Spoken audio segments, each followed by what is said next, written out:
All right, so let's blast off. Let's get it twisted. Let's get it going. Like I said, I'm back and I'm doing the damn thing. I'm doing the regular ass streams. We're back. We're back at it. Okay, back in LA, baby. Back in LA. HBO, WB, Netflix mega merger. Calcium gambling apps. FBI January 6 pipe bomber was MAGA. Somaliopolis memes. Streamer awards later. Get in now. When is the next road trip? I think the next trip, even though I don't want to go on trips anymore, I feel like I've already moved on. I've been doing too much. I've been doing too much. But do we have a blast off meme chatters? Basically, I do have to. I have to go back to New York for a brief one. I have some interviews and stuff to do. I got some work in New York. It's so funny that the media can't cover the Somali memes because of the Israeli exposure. Just wait until someone, you're going to be an incredible father, Hassel. What the hell? Why? Season's greetings. Wait, are you saying that she's pregnant? Open presents. Thank you for 25 gifted subs. Is that your Streamer Awards outfit? No, it's not my Streamer Awards outfit. No, I'm not going to wear this to the Streamer Awards. Okay. I think the media won't cover the Somali memes, but I think eventually they will cover it. But they'll cover it as like it's anti-Semitic or something. I can see. I wonder which legacy publisher will be the first outlet. Which legacy publisher will be the first outlet to talk about how the Somali memes, like the Somali reaction to racism has been deeply anti-Semitic. Probably CBS, maybe CNN. I could see one of these guys, but yeah, because like all the Somali memes are basically just rehashing like how Zionists have defended Israel. This time, like with Somali people saying like we actually have a God-given right. We have a God-given right to own Minnesota. Anyway, yeah, we're blasting off, chat. That's right. Here's an announcement. Hassan's Discord partnering up with Kalshi, the future of online leftism. You'll be able to gamble on how hard I will mauled, how long stun locks will be. Dude, all jokes aside, fucking Kalshi shit. I'm seeing ads for Kalshi so much. I'm seeing an endless amount of ads for Kalshi on my TikTok. It's all over the place. They are making an active effort. Couch came out of nowhere. They're all slop ads too. Yeah, I mean, of course they're slop ads. It's gambling. Isn't that a cereal company? No, it's not a cereal company.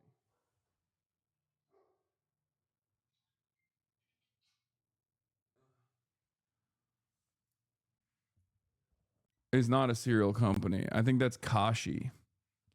Kalshi, which kind of looks like it could be a fucking cereal company, is actually a gambling company, even though they call it something different. They say it's a prediction application. Okay, they say it's a prediction app. Rug pullism, capitalism in its final stage is just everything is gambling.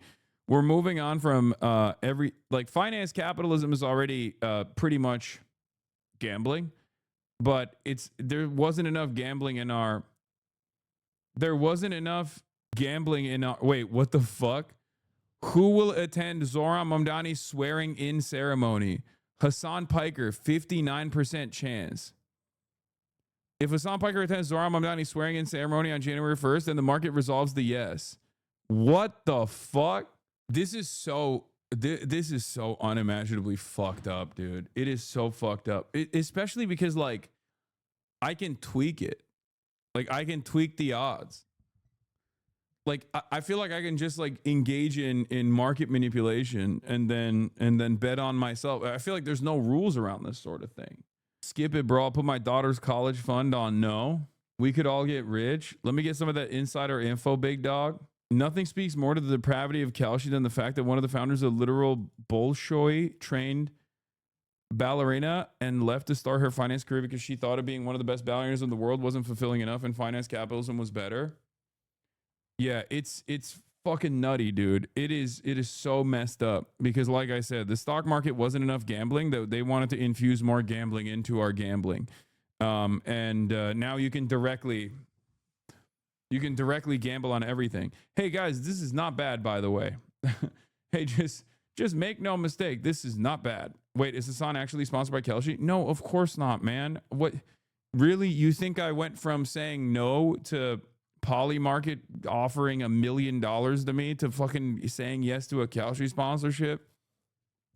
After spending years and years speaking about the dangers of gambling, even though it's virtually thankless, like it's another perfect example of how stupid it is to just be a leftist, because no one will ever turn around and be like, wow, congratulations, like I'm glad that you're morally you're morally sound, right?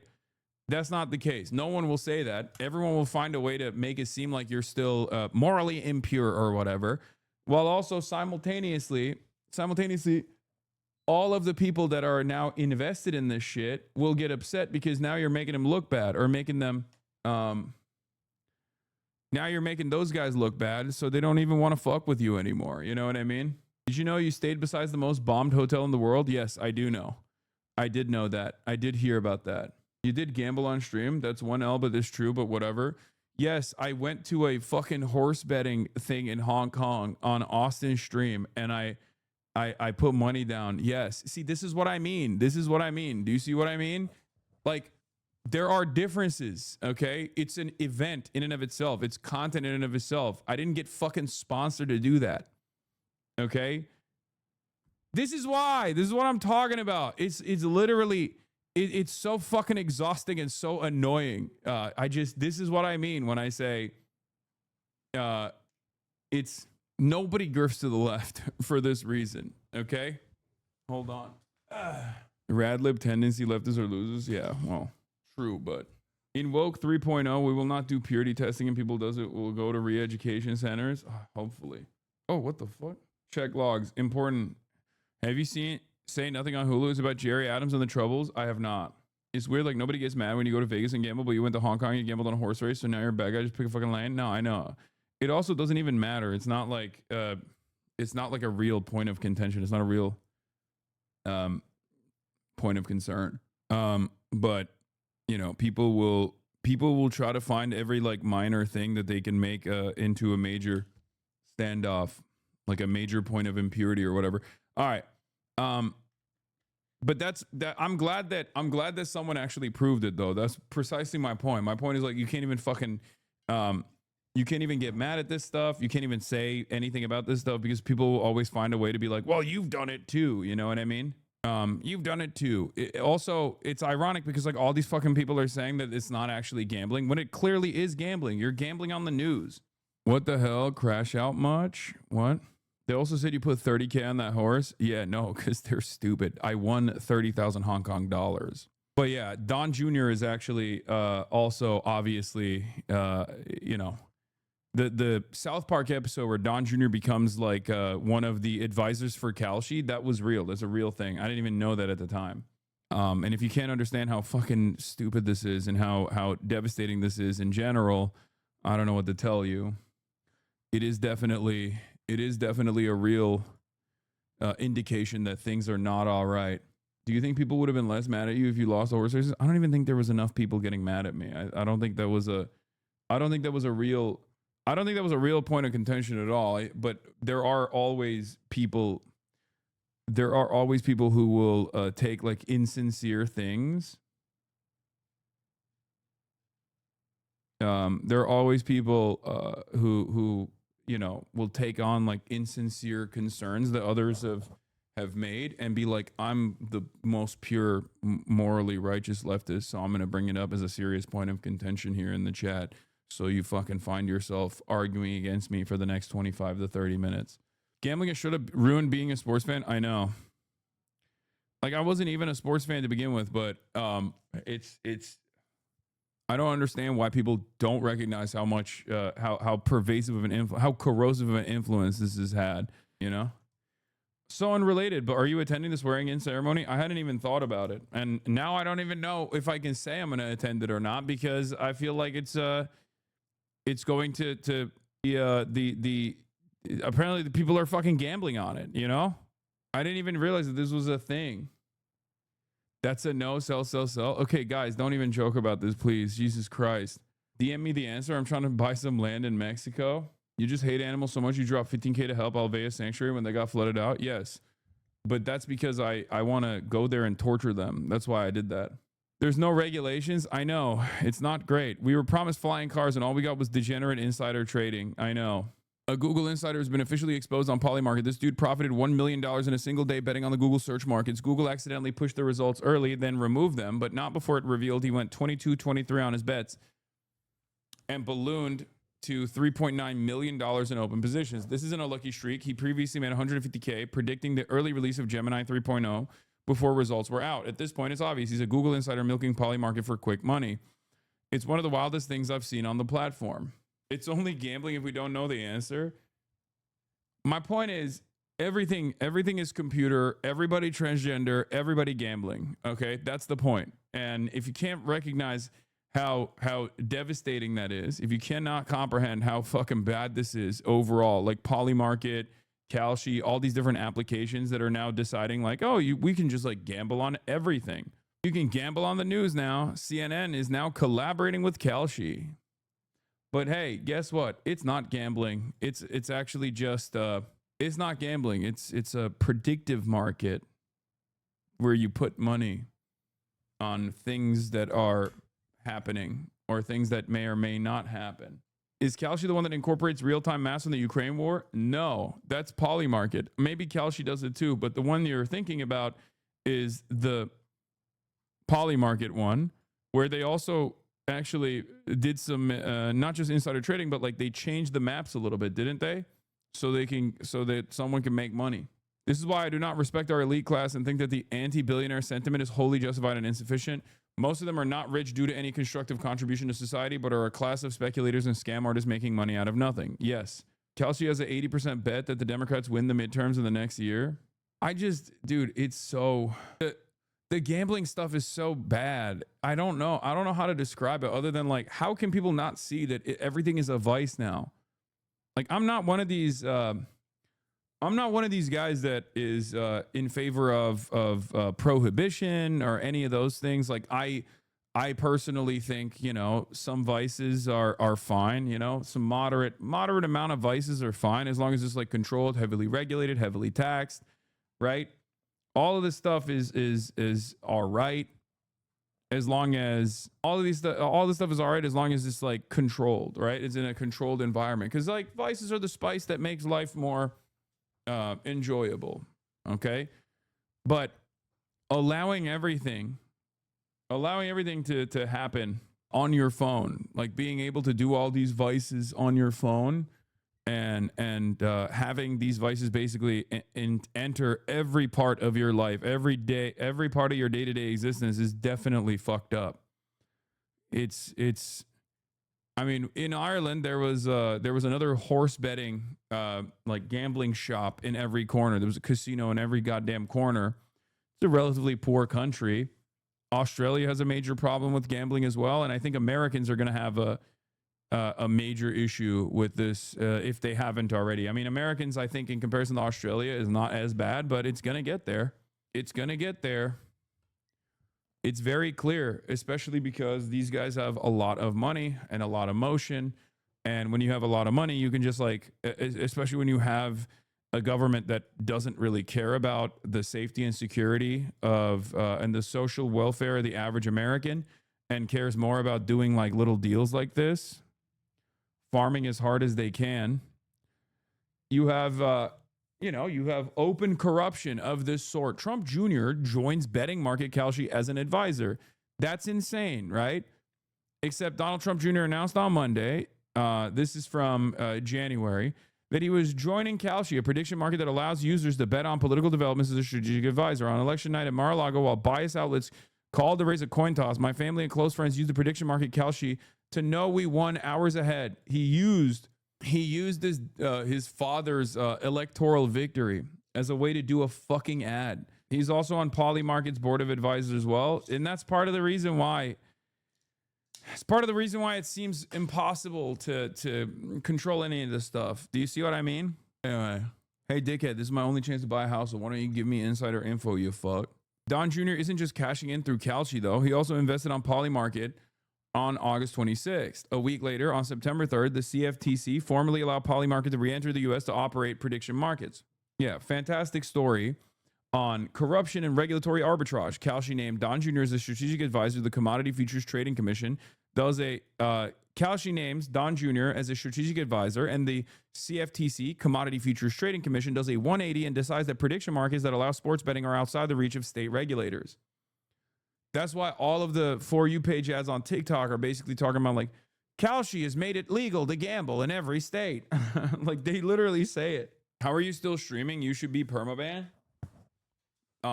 It's because I control the media, and specifically Twitch. I'm the puppet master. Yeah. I'm the all-powerful puppet master, in the shadows, controlling everything that goes on.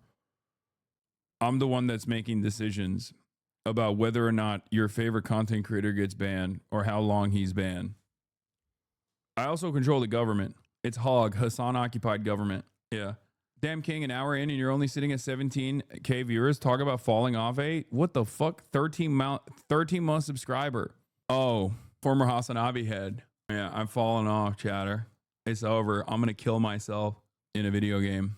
They're farming clips. First, I don't get my Mufasa yesterday, and now we start Saturday with this. For fuck's sake. Gotta love that sideways rain. How about reading a nice message like this one? You look nice today. Thank you. Anyway. Did I see Drew Gooden's last vid? Yes. He was, it was incredible. I loved it. How are Republicans criticizing Hunter and Joe Biden of corruption when it was more nepotism while they're literally doing the actual corruption? It's because everything that they do is good and everything that the Democrats do is bad. That's what it is. Truth nuke. Everything that the Republicans do is good and there needs to be more of it. And everything that the Democrats do is bad and there needs to be less of it. All right. So yeah, Benjamin Freeman, who is a Kalshi Users 2024, the YouTube channel of his own, says Kalshi is not a gambling company. Saying so is incorrect. I assume that people calling Kalshi gambling are uninformed rather than being defamatory, but Kalshi is not gaming. It's been decided in the courts. Please read the 15 pages of Kalshi X LLC versus CFTC before spreading misinformation. Right? Adam Johnson says, Lamau, it meets every definition of gambling, but please refer to this overly technical court ruling for why the thing that is obviously gambling isn't gambling. Good luck with that. Yeah. I assume, the reason why that court case was decided the way that it was is so that people can say, turn around and say, oh yeah, it's not gambling actually. That's it. That's the whole point. Everything sucks. All right. But no matter what it is, as long as it generates enough revenue, and then you can take all that revenue and then dump it into corporate lobbying, corruption, and also dump it into marketing, then you're fine. You can get away with it. That's all this is. And that's precisely what's going on with the sports washing that you see. That's precisely what's going on with all of these gambling apps in general. It's a lot of the things that I criticize are becoming increasingly normal and much more difficult to combat because they have enough money and they can purchase favors and they can purchase normalcy. They can normalize their existence and they can slowly but surely basically make their way into everyday existence all around. And the reason why I'm talking about this today, obviously, is because of the CNN collaborative relationship with Kalshi, which I think is pretty devastating. Some of this stuff is so crazy. That it literally is not even on Cyberpunk. Like, these are things like this, like a betting app collaborating with a major news outlet, unironically is something that I don't even think exists in like a Black Mirror style dystopian future. Like it goes beyond previous cynical predictions, previous pessimistic predictions of how bad things are going to get. It's pretty interesting when the real world existence ends up outflanking the awful stuff that people are predicting in their most pessimistic in their most pessimistic moments. Mark, you've mentioned multiple times that you think prediction markets will be bigger than the stock market. What is it going to take to become a $1 trillion asset class? It's pretty much already like a close to 100 billion a year asset class, right? Like, it's pretty easy to imagine a 10x from here. Like, we haven't even started. It's been a year. I think a very large number of people care, much larger than traditional markets. And I think retail as a pie has just been growing in the US, and I think it's going to keep growing. It's growing in the stock market, but it's growing outside of the stock market. The long-term vision is to financialize everything and create a tradable asset out of any difference in opinion. And I think if you do build a general purpose exchange that can resolve differences of opinions on anything, like, the TAM is quite massive, quite a bit bigger than the current TAM of the stock market. I think putting aside sort of the retail trading and the institutional trading product, like, there's sort of this separate product, which is like, we are living in a world where, like, we have an abundance of information, but there's a lot of noise, and, like, we don't really understand what's real from what's not. And prediction markets are an antidote to that. They do a very, very good job at distilling information and surfacing truth to people. And you're seeing this sort of massive shift where, like, people are using them whenever they think about questions about the future, you know, whenever they're debating about anything. And I think that trajectory is going to keep going. That's a new consumer habit that I don't think is going to be undone. Awesome. The co-founder of Kelsey says the long-term vision is to financialize everything and create a tradable asset out of any difference in opinion. I wonder what this will look like, dude. Folding Ideas said 4 years ago that the ultimate role of cryptocurrencies was the financialization of everything, and he said it is an extreme pejorative, and this fucking freak is out here bragging about it. Yeah, no, that's precisely what's happening. They want to financialize rage bait. They want to financialize rage bait, and also on top of that, as long as someone is like slated to make money off of it, they will also then manipulate the outcomes to the best of their ability. Like, you can, let's think about it from the perspective of streaming, right? Like, will even something as stupid as, like, will Hassan have a major stall lock? And this seems like kind of stupid to bet on, except as we saw already, there's like a bet going on Kalshi right now about whether or not I will attend the Zohran Mamdani swearing in ceremony. There was a bet on, I think, Polymarket about whether or not I would actually get arrested, right? And if you have enough financial interest, you can basically dump a shit ton of money. You can basically dump a shit ton of money into one direction and then try to manipulate the results of that. Like, someone could literally do this, like, will Hassan get arrested thing, right? And basically dump like a couple $1 million into the yes option and then try to fucking swat me, for example. Like, that's so insane. Happens where I live. USA is not very far. I'm just saying, it's like, why would you say that, bro? What the fuck? I mean, this was a previous bet and it's not, it closed already.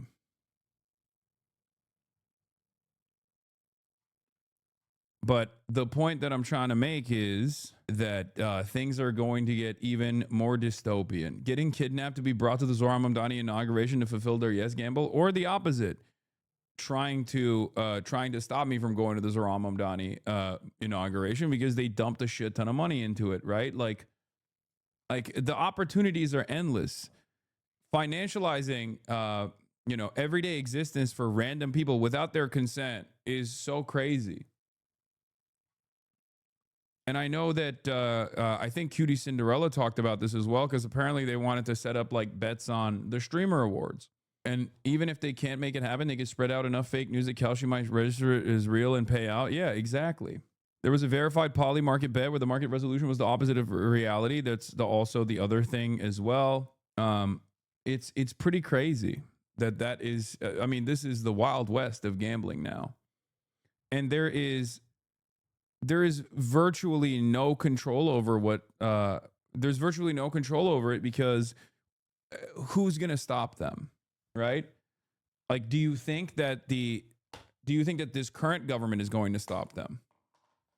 Fuck no. Donald Trump Jr. is already sitting on the board of both of these companies, right? He is financially invested in Polymarket and Kalshi. And as a matter of fact, instantly after his involvement, the government attitude changed dramatically as well. So we have a direct involvement from people who are not shy about utilizing their influence to, move things in a certain direction. Adam Johnson says, what's noteworthy about CNN entering into the gambling business with Kalshi and letting viewers wager on genocide, war, and famine is that it receives zero critical coverage from mainstream media. They've entirely embraced the press release framing of the prediction market data nonsense. And it's pretty obvious that this is a gambling app, right? It's a gambling app that lets you gamble on innocuous shit. And yet, the media is not covering it as such. And the reason why the media is not covering it as such, or have any sort of interest in covering it in a sincere manner, is because they are financially incentivized not to do so because they're openly collaborating with Kalshi. Like, people who freaked out. I know hypocrisy fishing is idiotic for the most part. Let's be real. It doesn't work on people who are ideologically invested in a cause, and Republicans are ideologically invested in Donald Trump and his family. So let's be real. It's never going to work in terms of changing people's minds. But it is pretty crazy because these are the same people that shit on Hunter Biden over and over again and shit on Joe Biden because Hunter Biden trafficked his last name to get a nepotism job, a no-show job in Burisma in Ukraine. He didn't get any, he wasn't able to actually manipulate anything, contrary to popular opinion, with respect to Joe Biden's interventions in Ukraine. Joe Biden's interventions in Ukraine, as a matter of fact, played the opposite role of what Hunter Biden would have wanted. But regardless, this was a major point of contention for the Republicans. And yet, this, like what Donald Trump Jr. is doing with Kalshi and with Polymarket, is far worse, far more consequential, right?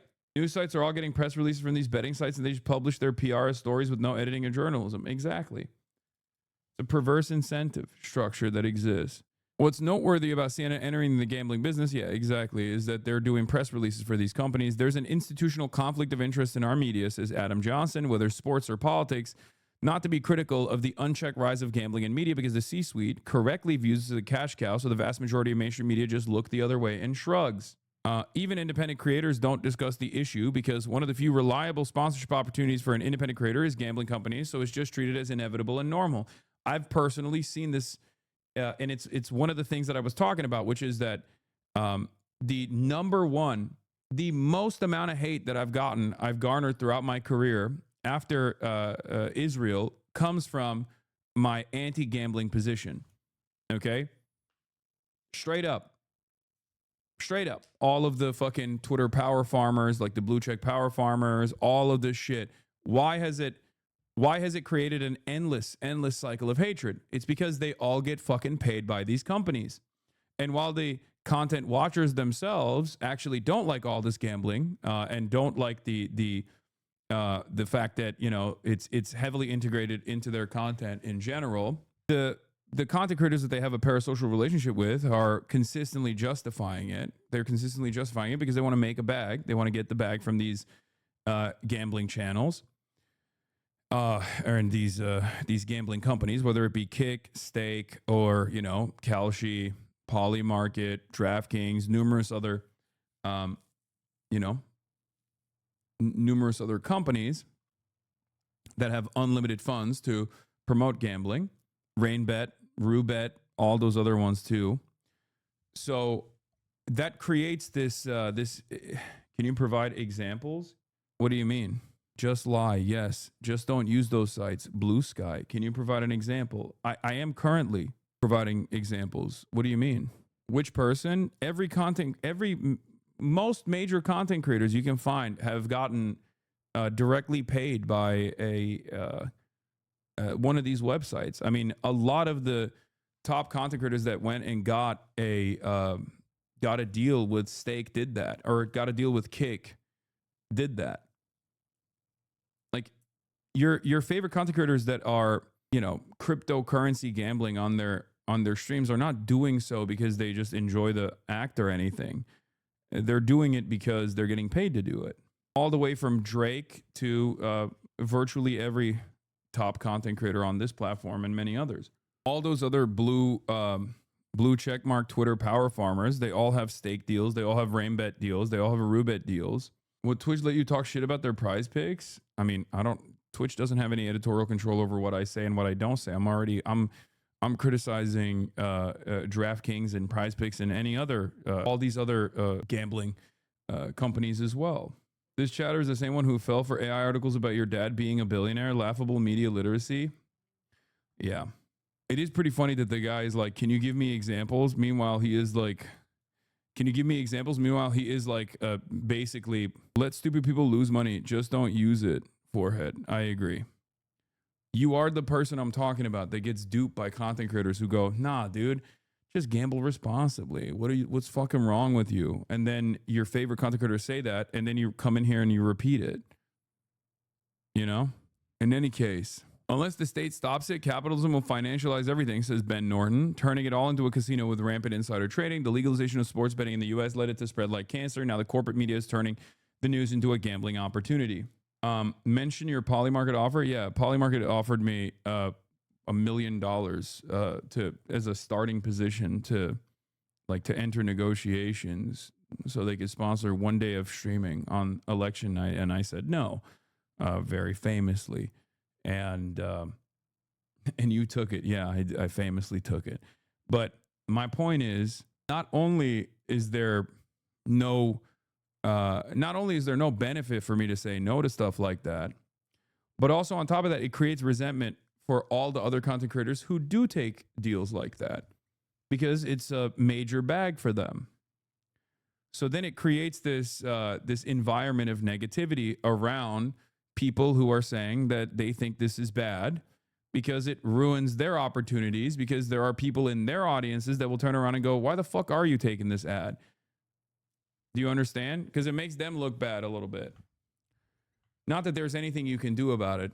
The unfortunate reality is that it's virtually impossible to overcome the financialized interests. Come on, to be fair, not everyone has a moral backbone. I understand that. I saw like new interest polling on people's people's interests about certain things, and it's like creating a family was down. Like all the things that Republicans say they want people to do more of, all of those interests were down, and the only thing that was up was money. And I think that's capitalism in general. I think capitalism is basically creating an environment where the only thing you care about is trying to make money. That's it. And it creates this unique environment where, of course, getting the bag is the primary thing that you must do. You don't care about fucking being a good person. You don't care about like what the consequences might look like. It's all just about making money. And when the reality of the matter is, as people get poorer and poorer, okay, as people get poorer and poorer, they are more desperate for this upward social mobility, and they see gambling as an opportunity to do that. Okay? Desperate people will take a shot in the dark with the hopes that they will be able to win for once. And what they don't realize is it's actually not going to happen. Like back in the day, they used to call lottery tickets stupid tax. Now everything's a fucking lottery. Everything's a stupid tax. And capitalism, along with deteriorating material conditions, makes people more desperate and more reliant on these get-rich-quick schemes that in the past, were correctly considered, stupid tax. Yeah, the American Values Index. I think this is it. In partnership with Gallup and the Aspen Ideas Festival, conducted the inaugural American Values Index. And things are getting worse and worse. And there's virtually no way of stopping it. Even independent creators don't discuss the issue because one of the few reliable sponsorship opportunities for independent creators is gambling companies. It's difficult to tell where the line is with these things. Almost no one wants to criminalize gambling as such, but the full-blown corporate financialization of every unpredictable event in our lives is clearly out of control and definitely should not be integrated into the news. I also personally think that if, this is what led CNN to openly promote that they have a sponsorship or a partnership with Kalshi, the everything betting app. And this is the reason why they don't call it a betting app or gambling. They call it a predictive marketplace. I think it's journalistic malpractice to do that. But they're incentivized not to, and it's pretty devastating. The U.S. is creating an economic system that incentivizes everyone to use their insider knowledge to gamble on everything and try to scam everyone else who don't have insider knowledge. Yeah, going back to the Google insider who's officially been exposed on Polymarket. There was also another story about this where I mean, everything is turning into a casino. There was another news story about this where they had it was Polymarket, right, that actually changed the outcome, or someone on Polymarket was betting on the Russian invasion of Ukraine, and they actually changed the there was an unauthorized edit to Ukraine's frontline maps or something. And the speculation is that because they were because someone was making money off of it, that they actually did this unauthorized edit to Ukraine's frontline maps. Like they straight up manipulated it so that the bet could close. 1 hour and 30 minutes and still talking about the blast off meme. Wait, what? No, what are you talking about? This is what I wanted to cover. This is not just like me talking about the meme in my blast off tweet. This is the actual meat of the story. This is something that I wanted to talk about. It's in the title. Worst part is the war maps are not official in any way. Every war map is updated by some map autist guy who pinpoints soldiers' presence from like a 144p video, so it's easy to manipulate. Yeah. Hustle culture is going to lead to the collapse of our civilization. I think the hustle culture is growing as material conditions worsen. That's my opinion. I think it's a byproduct of how bad things are. When people are hungry and they're desperate, they lean into, and they know that there is no regular upward social mobility with a 9-to-5 job. They just take whatever remains of their disposable income and dump it into something like this with the hopes that they can actually get a leg up on everybody else. We saw a version of this already. We saw a pretty accelerated version of this with the whole NFT stuff, right? And with shit coins and the like. And it was obviously only going to get worse. Isn't this just what crypto is? Yes. I mean, it's also another version of an unregulated, unverified, unregulated security or an asset. But this time it's just pure gambling. America, in many respects, is the perfect place to do this because American culture, like America was the proto-capitalist nation, and American culture is very much hyper individualistic. It's always about like getting your money up and not your funny up. So in many respects, this is like a perfect opportunity, a perfect country to do this kind of thing, especially at a time when people are fucking suffering. So they create this incredibly reliable base of support, and people end up straight up fighting to preserve this structure that actually exploits them, that actually relies on how vulnerable they are, that relies on their desperation. Because people go, what do you mean? You just don't want me to fucking win, dude. Fuck you. Why are you telling me that this is bad? I have no other option. I have no other alternative, says you, rich guy, right? And that's what it is. It's pretty horrifying when you think about it. But ultimately, is this the American values one? No, I don't know. Hold on. Let me see if I can find it. I'm trying to find the exact tweet that I saw. I think maybe it was generational. I don't know. Who was it? Here. I think it was Matthew Zaitlin that posted it. Yeah, this was what I saw that I thought was interesting. I don't know exactly which. Oh, this is from Wall Street Journal's news exclusive. Yeah, percentage who say these values are very important to them. Patriotism, super down. Religion, super down. Having children, down. Community involvement, super down. The only thing that's up is money. And it's ironic because I think these are all the values that Republicans want people to have. But Republicans are so hyper-capitalist that, ironically enough, they are even more responsible than the Democrats for all of these values going down. Because why the fuck would you feel patriotic if you feel like your country doesn't actually care about your best interest? You know? You don't give a shit about community involvement when it's virtually impossible for you to be involved in your community. When you don't have time to be involved in your community. When you don't have time or money to have children.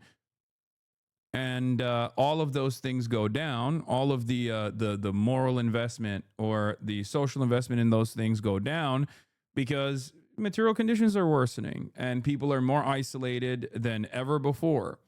And it's not an accident that the interest in money or values such as money is going up, because that's the only thing that offers you a semblance of freedom. In the past, you could have time. You could be invested in your country. You could feel hopeful about your future because you could just have a job that at least like allowed you to pay for your whole family. You know, you worked hard, but you were able to own a home. Now that you can't do that, it's there's nothing to be invested in. There's no investment in the community because why would you? You're too busy trying to make ends meet. I don't necessarily care about like people's interests diminishing in patriotism or religion or having children or whatever, but you know, it's probably not healthy that there is no. It's probably not healthy that there is no involvement in their people's interest in being involved in their communities is diminished, and the only thing they care about is making money because that's the only thing that they correctly point to as you know a mechanism of survival and as a way to live truly in this truly in a free way. Money is the only way you can have some semblance of freedom, and freedom from debt, freedom from having to worry about your finances all the goddamn time. It makes makes you feel you basically decide like this is the only thing that matters. That's capitalism, baby, and that is where we're at. Hustle culture grows. Anyway, let's see what Cutie Cinderella had to say about the dark side of streaming before we get to the other news now. Because I want to talk about the Somali memes on Somali Twitter going crazy mode and numerous other things. But before we do that, tonight is the night of the Streamer Awards. Let's take a look. One of the worst things you can do as like a people pleaser because you will never please everybody. I didn't know that. If I went back and was able to whisper in my ear, would say, don't do it. It is not the safest job in the entire world. Unfortunately, you are having like a one-sided conversation at all times, and you never know how someone's going to interpret that. I immediately went to the comments because I assumed that as soon as someone like Cutie Cinderella is talking about the downsides of streaming, there's going to be hella people in the comments being like, oh, rich streamer complaining about how wonderful and privileged she is and how amazing her life is. Fuck you. You know?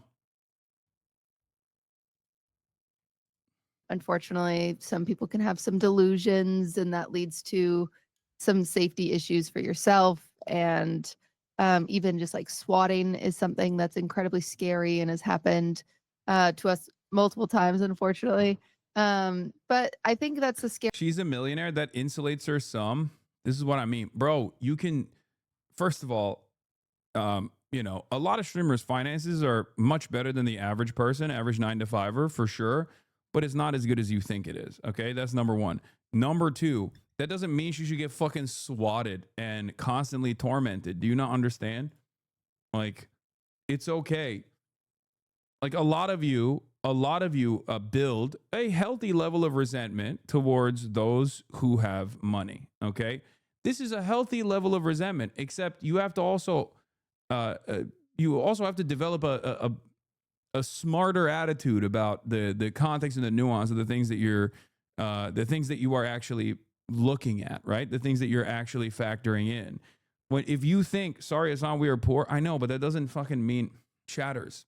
This is something that I've talked about. With everybody yelling at me back in the day, all the way back in 2021 when I bought a house for myself and my family, right? Like a lot of people were like, fuck you, you rich socialist. Okay. And I, at the time, said it's healthy to develop a resentment towards those who are wealthy. But you also have to remember, like, you know, how much control does Cutie have over the machinations of capitalism? None whatsoever. Okay? None whatsoever. Twitch streamers are simply accessible. Okay? That's it. So at a certain point, you have to remember, like, am I yelling at this Twitch streamer because they're actually doing something that is fucked up? Or am I yelling at this Twitch streamer because they're the only person who will see it? Because you know, there is a difference between Twitch streamers and, I don't know, fucking Mark Zuckerberg or the average CEO even. And I think a lot of people fail to make that distinction, and they direct their anger and animosity towards those who they know will hear it. And it's, like I said, a byproduct of having a level of healthy resentment towards those who are successful, those who have actually made it in a system that is very dog eat dog, in a system that is designed to basically wear you down to the bone. But I always say that the anger is oftentimes misplaced when it's directed towards people like Cutie Cinderella or Twitch streamers in general. Of course, people will, you know, whatever I say in this circumstance will go through one ear and out through the other. People say, says you, you're only saying this because you want people to get off your ass, when in fact we will hold you accountable or something like that. No, I've been saying this for many, many years. And the reason why I've been saying this is because you're not doing praxis when you do shit like this. You're just simply chirping. You're chirping as someone who has a much similar class position to someone like yourself. And the reason why you're doing it there is because you and I both know that yelling about Elon Musk is not actually going to change anything. Serious thing is just you're letting people into this version of you online, and you never know what. Commentators in general nowadays. Hi, my name is Emma. This is my impression of the average Twitter discourse nowadays. Such a fun day with my friends. We went to a restaurant that I have been dying to try, and then ended the night with a movie night and some cocktails back at our apartment. Yeah, replies and quotes being like, this is a bad time. It's tone deaf for you to fucking promote this kind of thing. The resentment out of jealousy is not valid. People will resent having chronic illnesses even. I'm too physically exhausted to do anything after work on a Wednesday, so you're either unemployed or you're living off of daddy's money. Most people don't get to go out to dinner on a weekday, and this is really rude of you to show. Cocktails in the middle of the week? What a bunch of fucking drunks. This is setting unrealistic expectations. Not everybody has friends. Not everybody lives close to a restaurant. Not everybody can keep alcohol in their house because they're 19 and they can't buy it without their mom. I would bet that every single person in that picture fucking hates each other. And I bet the food... I agree with these replies. Yeah, that's just being mentally ill though, chatter. You have to understand that, like, that right there is unironically just a demonstration of mental illness. Like, don't agree with that. That's what I mean. There's always motherfuckers who do this. That's fine. No, it's not fine. It's not a healthy attitude to have in general. It's also not even a fucking productive attitude to have. You're just basically, you're like a serial bad faith guy. That's all this is.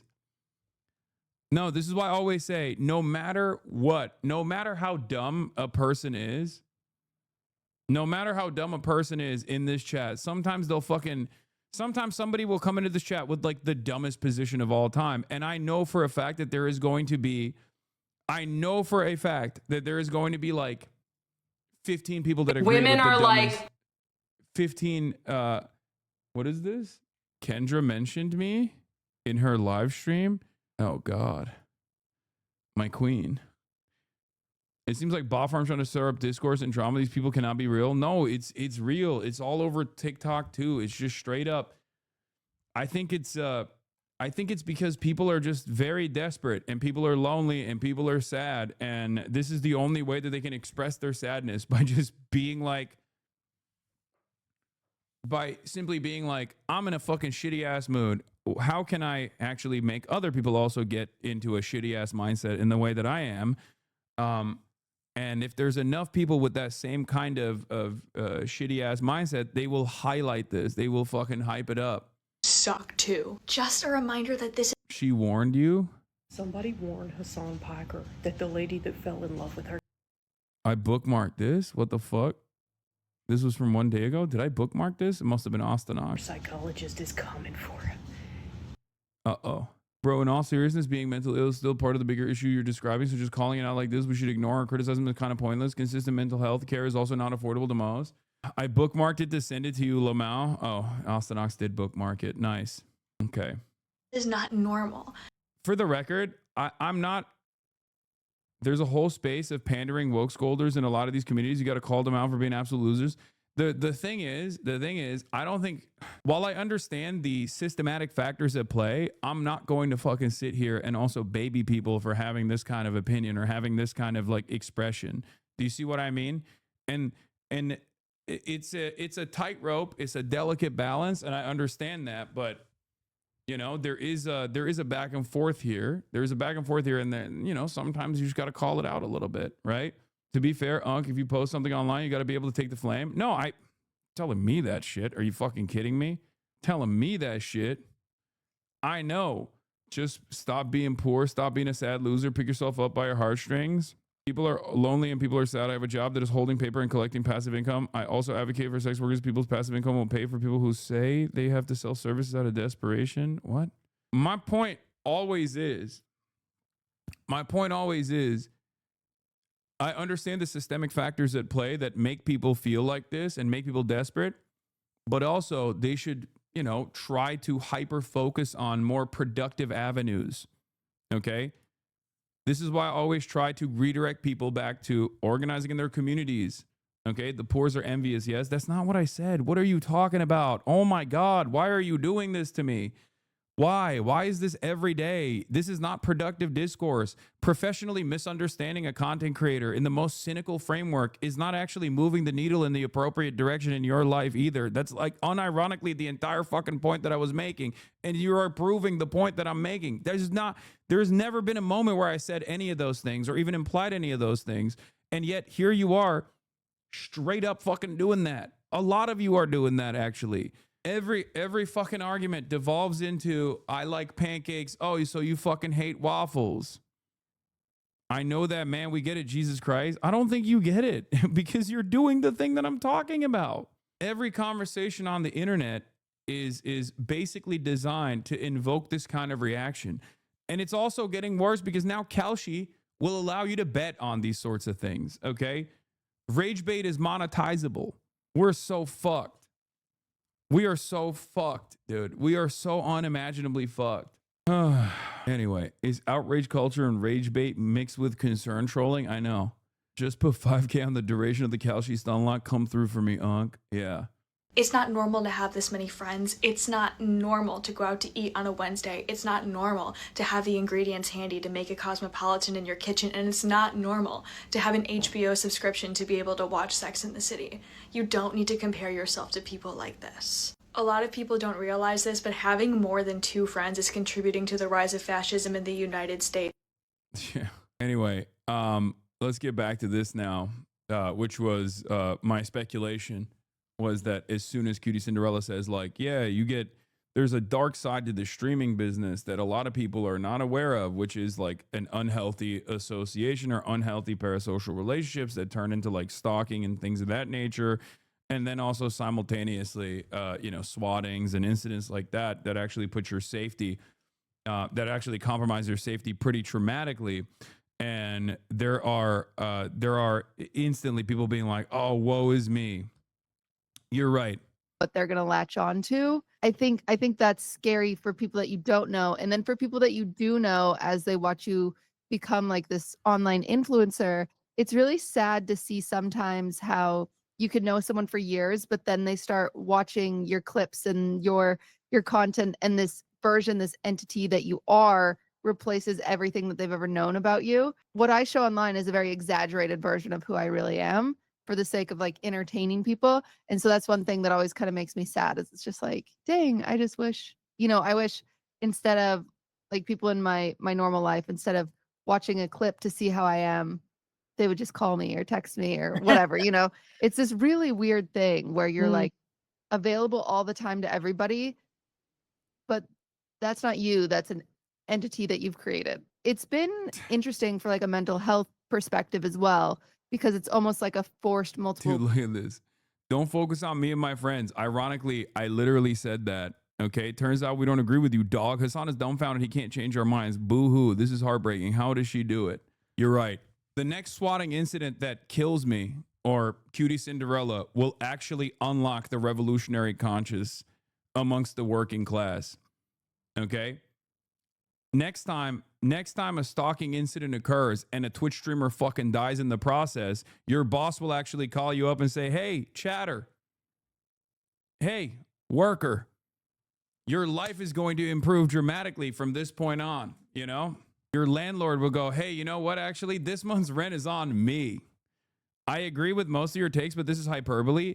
No, you don't understand that you are also leaning into the toxicity by yelling about a person who has no power over your life. That's the whole point. It's not a woe is me situation. The BBC is directly asking this person, like, what the downsides are of fucking Twitch streaming or just like this this environment that we're in. You have to also understand that, like, we're not, you know, actors on a screen. We're just like real fucking people. Personality. When you're an actor, you have a role that you're playing. Just the chatter is right. Who you cares are about Batman. this? Just be a professional victim. Amazing. Oh my God. Once again, this entirely revolves around. This is the thing I don't understand. Why the fuck do you guys watch streamers if you just hate them? Like, I don't really understand that. If you hate people, why the fuck do you watch them all the goddamn time? Like, it doesn't make any sense. It just doesn't. It doesn't fucking make any sense whatsoever. Do you not understand that that is like making your mindset worse overall? Like, consistently watching someone that you fucking hate is putting you in a worse mental space than you otherwise would be if you didn't watch someone that you hate all the fucking time. And so be Batman. And it's easier to separate compared to, like, I'm Blair, but when I push go live, I'm Cutie Cinderella. What does that mean? Right. And so it's a really interesting thing that luckily I've had a lot of therapy and I've been able to kind of navigate it. But it is, a lot of people don't think about that. You know, even recently we had issues with at TwitchCon. There was a lot of criticism there about the security at the event because of a female streamer who had a male attendee, you know, grab her and try and kiss her. Do you know, fear for your safety? I do think, for the record, the worst part about this kind of unhealthy attitude that people have is that there are genuinely a bunch of content creators who lean into that to make themselves feel like they're closer to you, to also lean into this like negative perception, to be like, yeah, actually, these guys are fucking chirping. They deserve this kind of thing. Oh, woe is me. And they're super rich, like they deserve it. Meanwhile, they are fucking super rich, and they're basically trying to redirect your attention to other people. They're trying to fucking make it seem like they're closer to you, when in fact they're gearing on this kind of hate watching. They're farming it. They're farming you. Okay. Nobody gives a fuck. Get to the news. Could it be all that nobody gives a fuck about the dangers of streaming? It's dangerous and stop doing it. Nobody gives a fuck. Nobody here wants to learn about how hard your job is. Put the news in the bag, little bro. Jesus Christ, dude. Fucking calm down. I'm an incredibly fortunate person. Okay. I talk about my privilege all the fucking time. You're just an asshole. What the fuck? I mean, you can keep watching. You just can't chirp anymore. At times, when you're in this kind of public eye, and or what? Also, this is news. This is a BBC story. What is life like as a popular female streamer? Yeah, it's scary. Like, to be 100% honest, I could open my Instagram DMs right now and read you 100 horrible things about why or how I could be harmed by these people, essentially. Which is horrible. I mean, that's weird. I own a craft store that I opened last January. I opened it up, so I have like a public facing brick and mortar because I thought it'd be a fun, you know, I love crafting, so I thought it'd be fun. Unfortunately, it's gotten to the point where I can't. If you want to sincerely understand, people watch because they want you / streamers to live the lives you lead, and then they get upset when you complain. It's very one-dimensional. Don't think too deep about it, to be honest. People want a simple and ideal, non-complex aspirations without downsides to believe in. I mean, I guess. Streamer Culture is a Time Bomb by Dr. K. He made a video on this. Celebrities have always been, celebrities have always been seen as like animals in a fucking zoo. The thing with Twitch streamers in general, though, is that they're infinitely more accessible. So like all the fandom that is all the fandom that's created around like a traditional Hollywood celebrity is perfectly manufactured. It's perfectly manicured. They are designed by PR groups, right? Whether it be relationships or things of that nature. And there's also a level of healthy separation between a traditional Hollywood celebrity and their legions of fans, right? And the legions of fans also make up idolized version, this completely manufactured version of the celebrity. So their expectations of all celebrities is far different. And this extends to Twitch streamers as well. Although Twitch streamers are closest, I would say, to like the average person in the entire entertainment sphere, from musicians and actors and, you know, all these other different types of celebrities, Twitch streamers are the most accessible. And that's precisely the reason why there is a parasocial relationship that develops with these Twitch streamers, because they're like, oh, he's just like me. He's just talking into a mic. And it's true. There's truth to that. We are just incredibly fucking lucky, right? And I think that is part of the reason why a lot of people develop this like a very strange attitude where they go from feeling a sense of loyalty or a sense of love towards their favorite streamers to like a sense of resentment. And it can snap very quickly. It can turn into to bitterness and anger and resentment and hatred, like a scorned lover. Exactly. And oftentimes all it takes is like one thing for people to flip. This is part of the reason why I think a lot of people are very worried about talking about divisive topics on this platform, right? There's a lot of fucking content creators who try to be as political as possible. And I don't mean talking about politics. I mean, be as political as possible with the relationships that they have with other content creators, and not talking about certain things, knowing full well that if they do talk about certain things, they have the capacity to alienate people. Part of that is because of the financial incentive, but part of that is also because, they're worried about people snapping on them and then fucking becoming like massive stalkers. But ultimately, yeah, diplomatic. When I say political, I mean diplomatic. I think that this space in general does create this medium in general, because there's so much back and forth communication with the audience. This medium in general creates this puppet master micromanagement, this unhealthy relationship that revolves around micromanaging your favorite content creator. And it can be something as simple as like people being like, oh, I don't like the way you dress today, down to trying to interfere in your life in a very meaningful way that goes into like obsessively stalking and cyber stalking a content creator and trying to fucking ruin their lives. I think that's where it comes from. It's because it's just basically it's on the same playing field. You type "stop biting your nails" in the chat, or "why are you eating loudly" in the chat. That's one thing, but that can also lean into people going, "Hey, where is Electro Dog?" For example, like this chatter quite literally is proving the point that I was making, right? Like it goes from like, hey, I don't hey, I don't like that you did this or did that, to I'm going to obsessively come back in every single day to micromanage every single thing that you're doing, and slowly but surely develop like a level of hatred towards the content creator. But ultimately, this is the point. Most people just want to be seen, right? Most people just want attention. They want to be seen. They get a dose of dopamine off of that. And some people that move in the opposite direction, and the direction of like hate watching, without realizing it, I think, become like they just develop a really, really unhealthy relationship with the content that they're consuming. And they don't realize it, but then they develop a sense of community off of like being in these like doxing communities and stalking communities. And then why do you always address these things? Because I think it's healthy to talk about this sort of stuff with the hopes that some people that might find themselves in leaning into that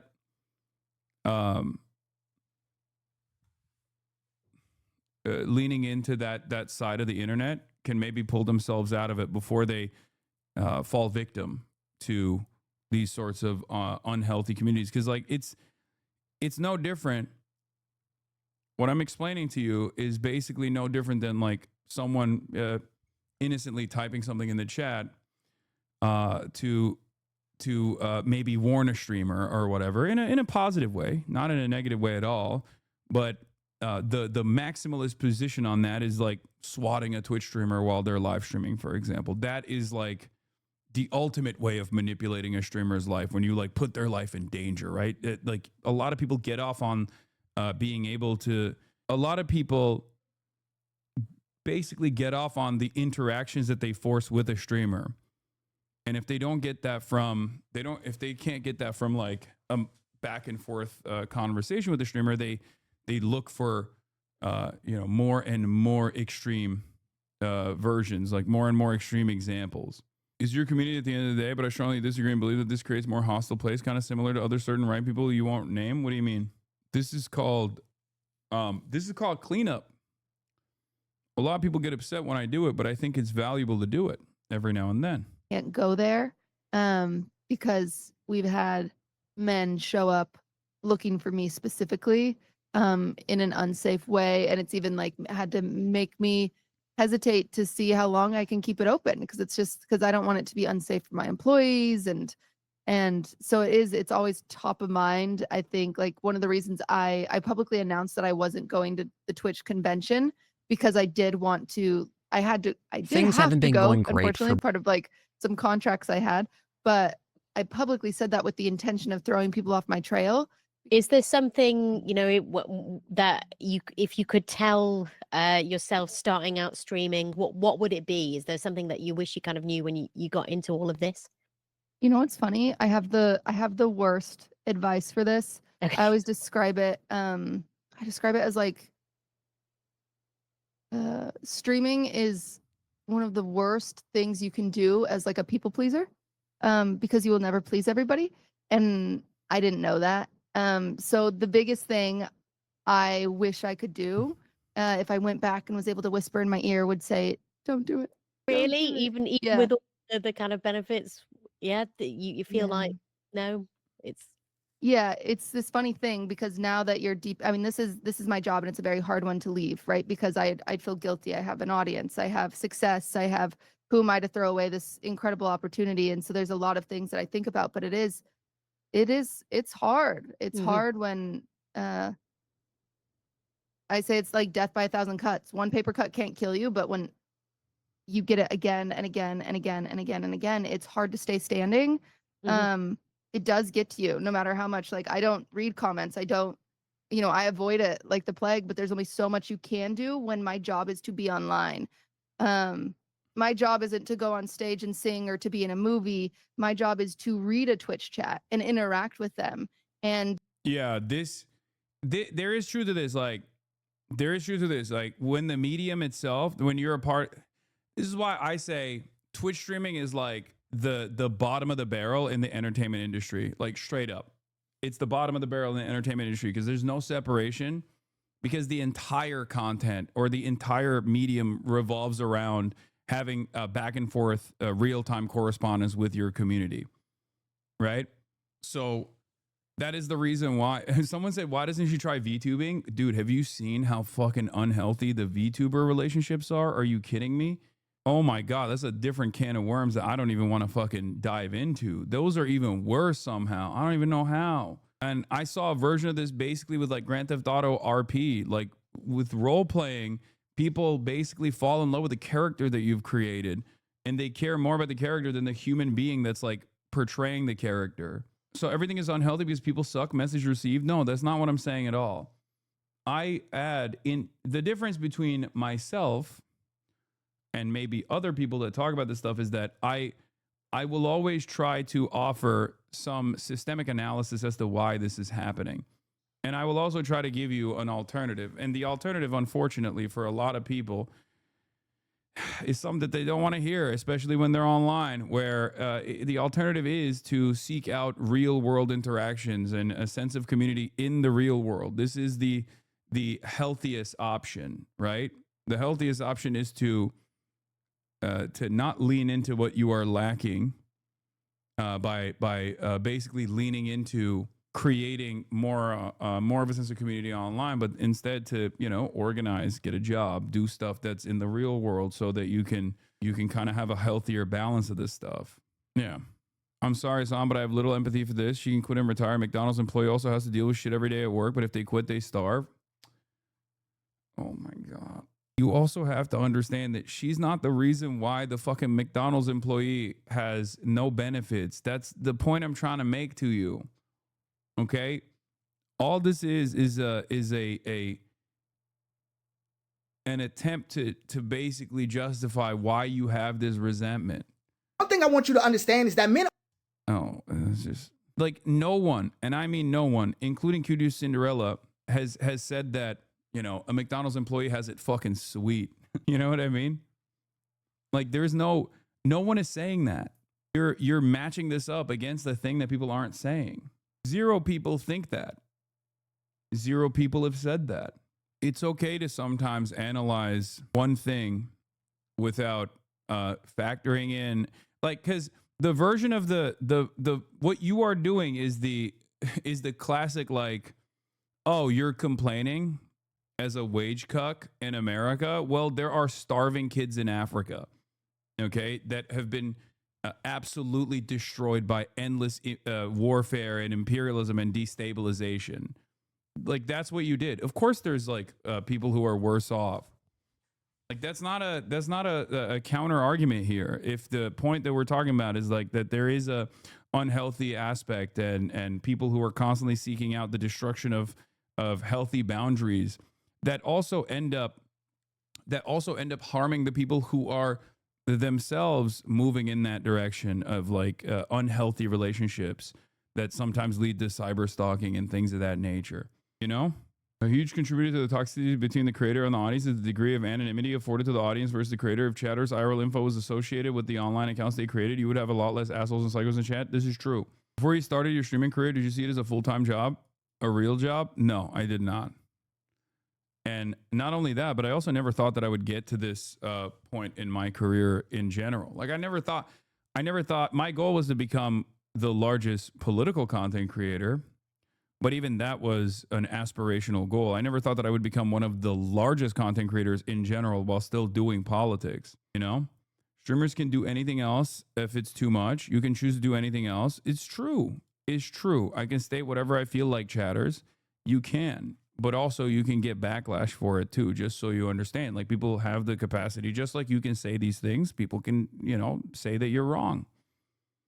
I feel like chatter is more saying it's crying from the ivory tower to the masses rather than what you're interpreting it as. I empathize with her, especially as a woman, but I can also see where that chatter is coming from. This interview doesn't exactly sit right with me, and I'm not sure I can express exactly why. It's true, Twitcher Hasanabi. The largest is Asmongold.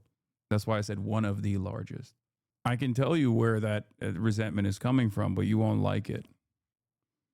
So I won't say it. I think I think the larger systemic analysis comes from, like I said, people feeling a sense of desperation and then wanting to lash out at people who can hear their anger and resentment. The accessibility that is required of this medium is precisely the reason why people just shift their focus and reprioritize who their targets are. And their targets are the people who are the most accessible. The most accessible are people whose content revolves around having back and forth communication with chatters. You know, that's what it is. But like I said, I understand where it comes from. And that is because you're looking at a person who is like not that dissimilar to you, that has been able to literally win the fucking lottery. And not only have they won the lottery, but they're basically winning the lottery every fucking day in front of you in real time. Of course, it's going to fucking create resentment. I totally get it. I don't even think the resentment is unhealthy in general. I'm just simply saying, you know, focusing your attention on focusing your resentment towards more productive avenues, I believe would be, you know, probably more successful. Especially because it could lead to immediate improvements in your material conditions. You know, that's it. That's all I'm saying. Do you understand what I mean? So I guess it's okay to harass Jennifer Lawrence because she's rich and famous and sexy. The difference is you can't really harass Jennifer Lawrence, right? Like that's the point. You can, however, harass Twitch streamers. That's it. And I think you probably shouldn't do that either. That you can do anything else, and being a streamer is too hard kind of reminds me of how I was told by my university that I wasn't forced to stay at my university if I didn't feel safe with my assaulter still on campus. Yeah, we all talk about the free will that we have, okay? No. Capitalism creates the resentment. You didn't do shit. You were simply a target for the resentment. Don't get it twisted, nephew. I do understand that. It's just low-hanging fruit, and it's very easy to just be like, yeah, fuck these guys. What are they fucking complaining about? And it's true. It is true. Do that live, and I'm like a vocal processor, and so at times I'm speaking before I'm thinking, and that's bad because I'm live, and then you never know how that's going to be taken contextually and cut up and used against you. And it's just like, it's hard because you have to just, everything has to be so meticulous and thought out and like contrived in order to be 100% like safe online. And that's just not my personality, and I can't do that. And I like to be me, and I'm a human, and I make mistakes, and it's just hard when people lose that humanity and they forget that you're human and you make mistakes, right? And then they hold stuff against you for years. Like you could have gotten mad at a video game and thrown your water bottle 4 years ago, and they'll still bring up that you had anger issues, and you're like, wow, that's like just one moment of, you know, a lapse in judgment, and that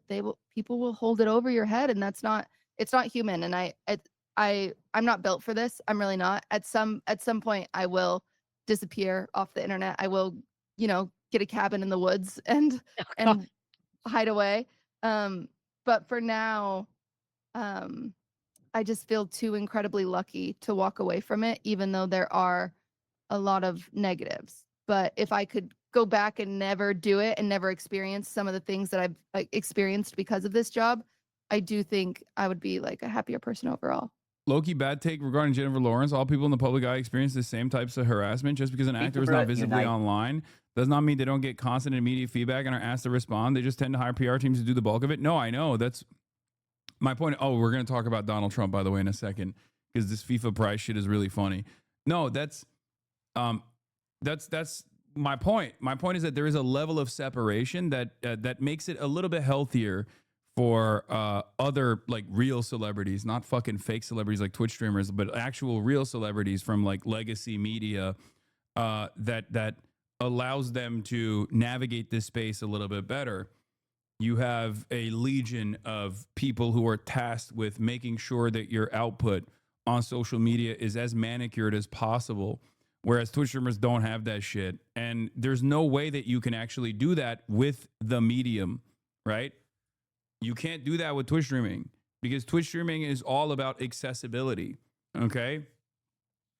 There is no world where you can have a mega celebrity. Like there's no world in which there's a mega celebrity that's just like sitting there and just reading your fucking comments, and then you can basically serialize misunderstanding them professionally for your own personal enjoyment, you know? Deport all illegals. Nice. Good stuff. It's wild to me that this community is usually people waving the banner for empathy, but for some reason, when it comes to greater material conditions, like they become the target. Ironic because they aren't complaining that she isn't doing enough. It's simply because she's saying the spotlight isn't perfect. Yeah, but the reason why people get mad at that is because it comes across as basically something that is impossible to comprehend from the perspective of the average person. It's understandable.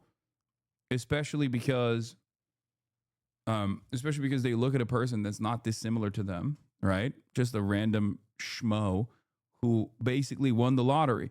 Like the analog here is if someone had won the lottery and they were literally winning the lottery every day in front of you in real time, and then they were also talking about how there are downsides that you could not foresee to winning the lottery. Obviously, in that situation, people would be like, what the fuck are you talking about? You won the lottery, dipshit. Shut the fuck up and spend your money. What's wrong with you? But the difference in that situation is that you winning the lottery is also you having to constantly do this back and forth correspondence, you know?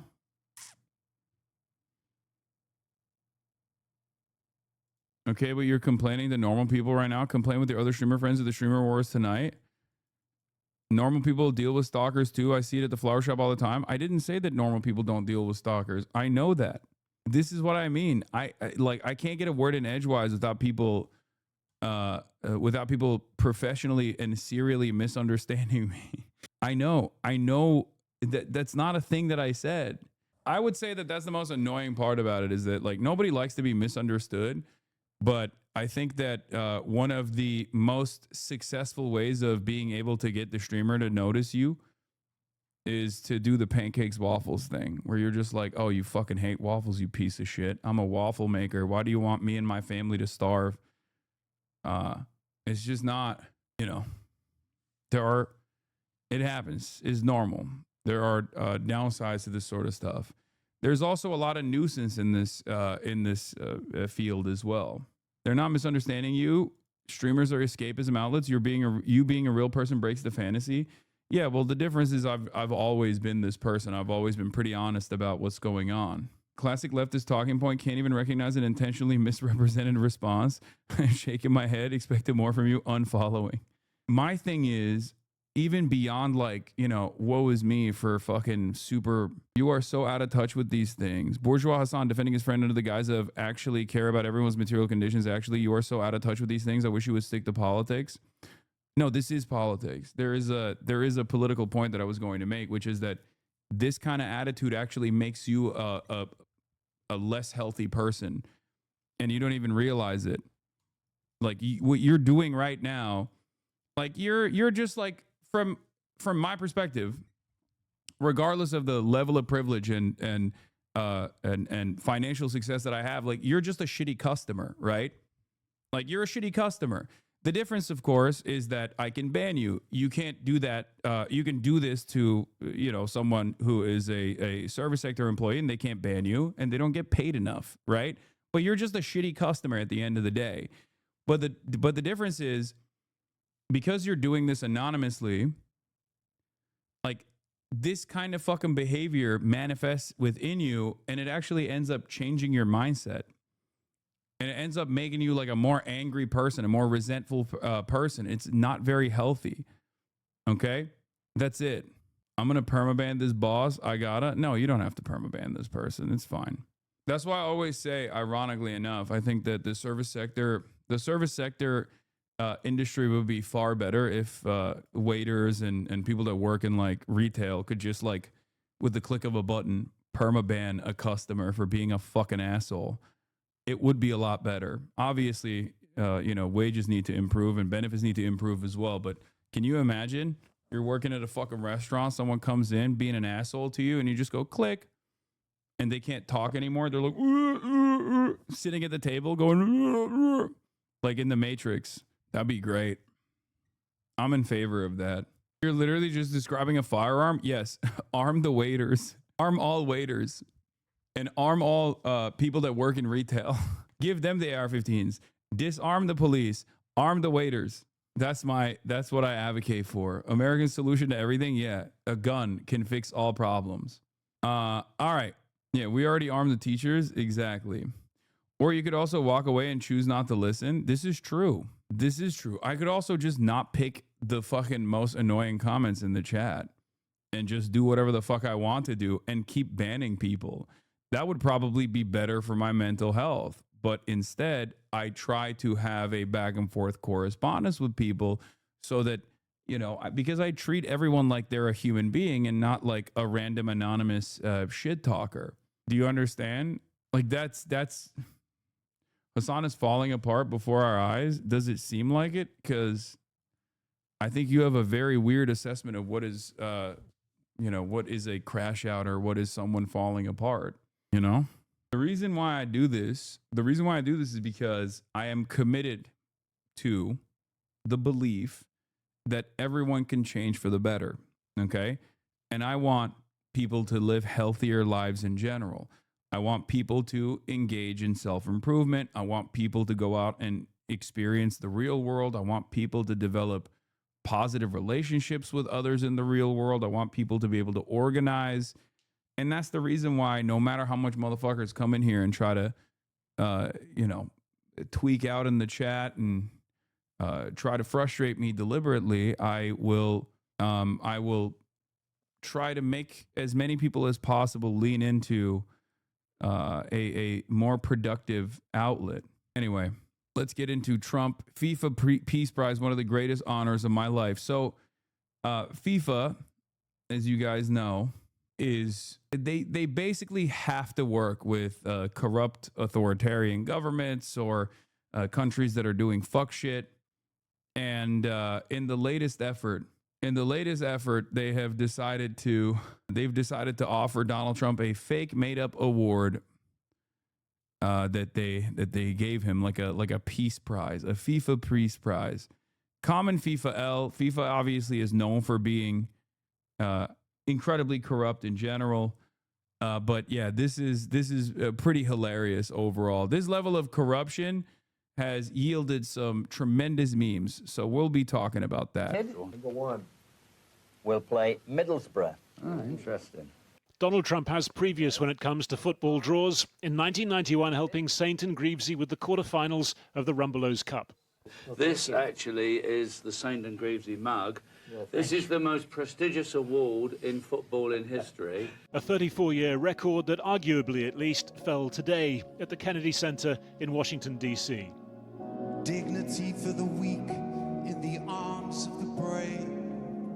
First, the preliminaries, the portentous World Cup song, Robbie Williams as FIFA. Dude, this was so funny from an American perspective too, because like Robbie Williams, everybody was like clowning on in America because he had a movie about his life and nobody knew who the fuck he was. And they were like, who the fuck is this guy? He's like, I think it was at the same time as like that Timothy Chalamet movie. And there was a little bit of discourse between like Robbie Williams's career versus the Timothy Chalamet movie about Bob Dylan. And Americans were like, we don't know who the fuck Robbie Williams is. Or, we know who Bob Dylan is. We don't know who Robbie Williams is. Music ambassador, a real job. But soon, the still more serious business. Every nation and every culture has wished for peace. The inaugural FIFA Peace Prize, and no prizes for guessing its recipient. Is proudly bestowed upon the President of the United States of America, nice. The Honorable Donald J. Trump. It's the brainchild of FIFA's president, Gianni Infantino, arranged in haste when it was clear his friend wasn't getting the Nobel version this year. Students of design might still go with a St. and Greavesy mug, but President Trump was suitably gratified. Was there something? That moment is so funny. Hold on. But when President Trump was suitably gratified. God, there are so many wonderful moments from this. Fucking awesome, dude. This is exactly what Trump loves, by the way. He's like a child. He's like, oh yeah, people are glazing me. I love it.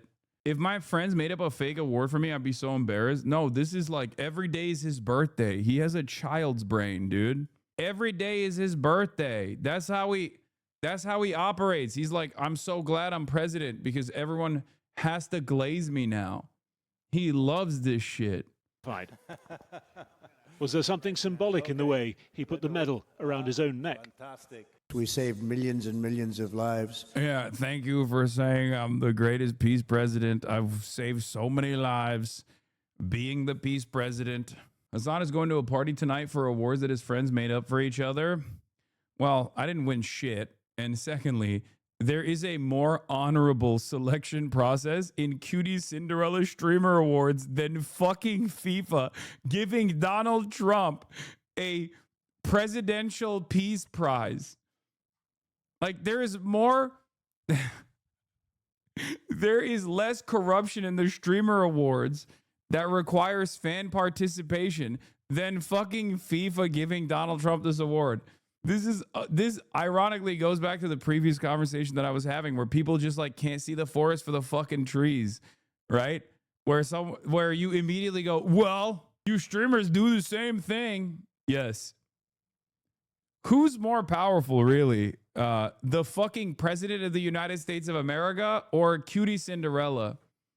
Or whoever ends up winning streamer awards tonight, you know?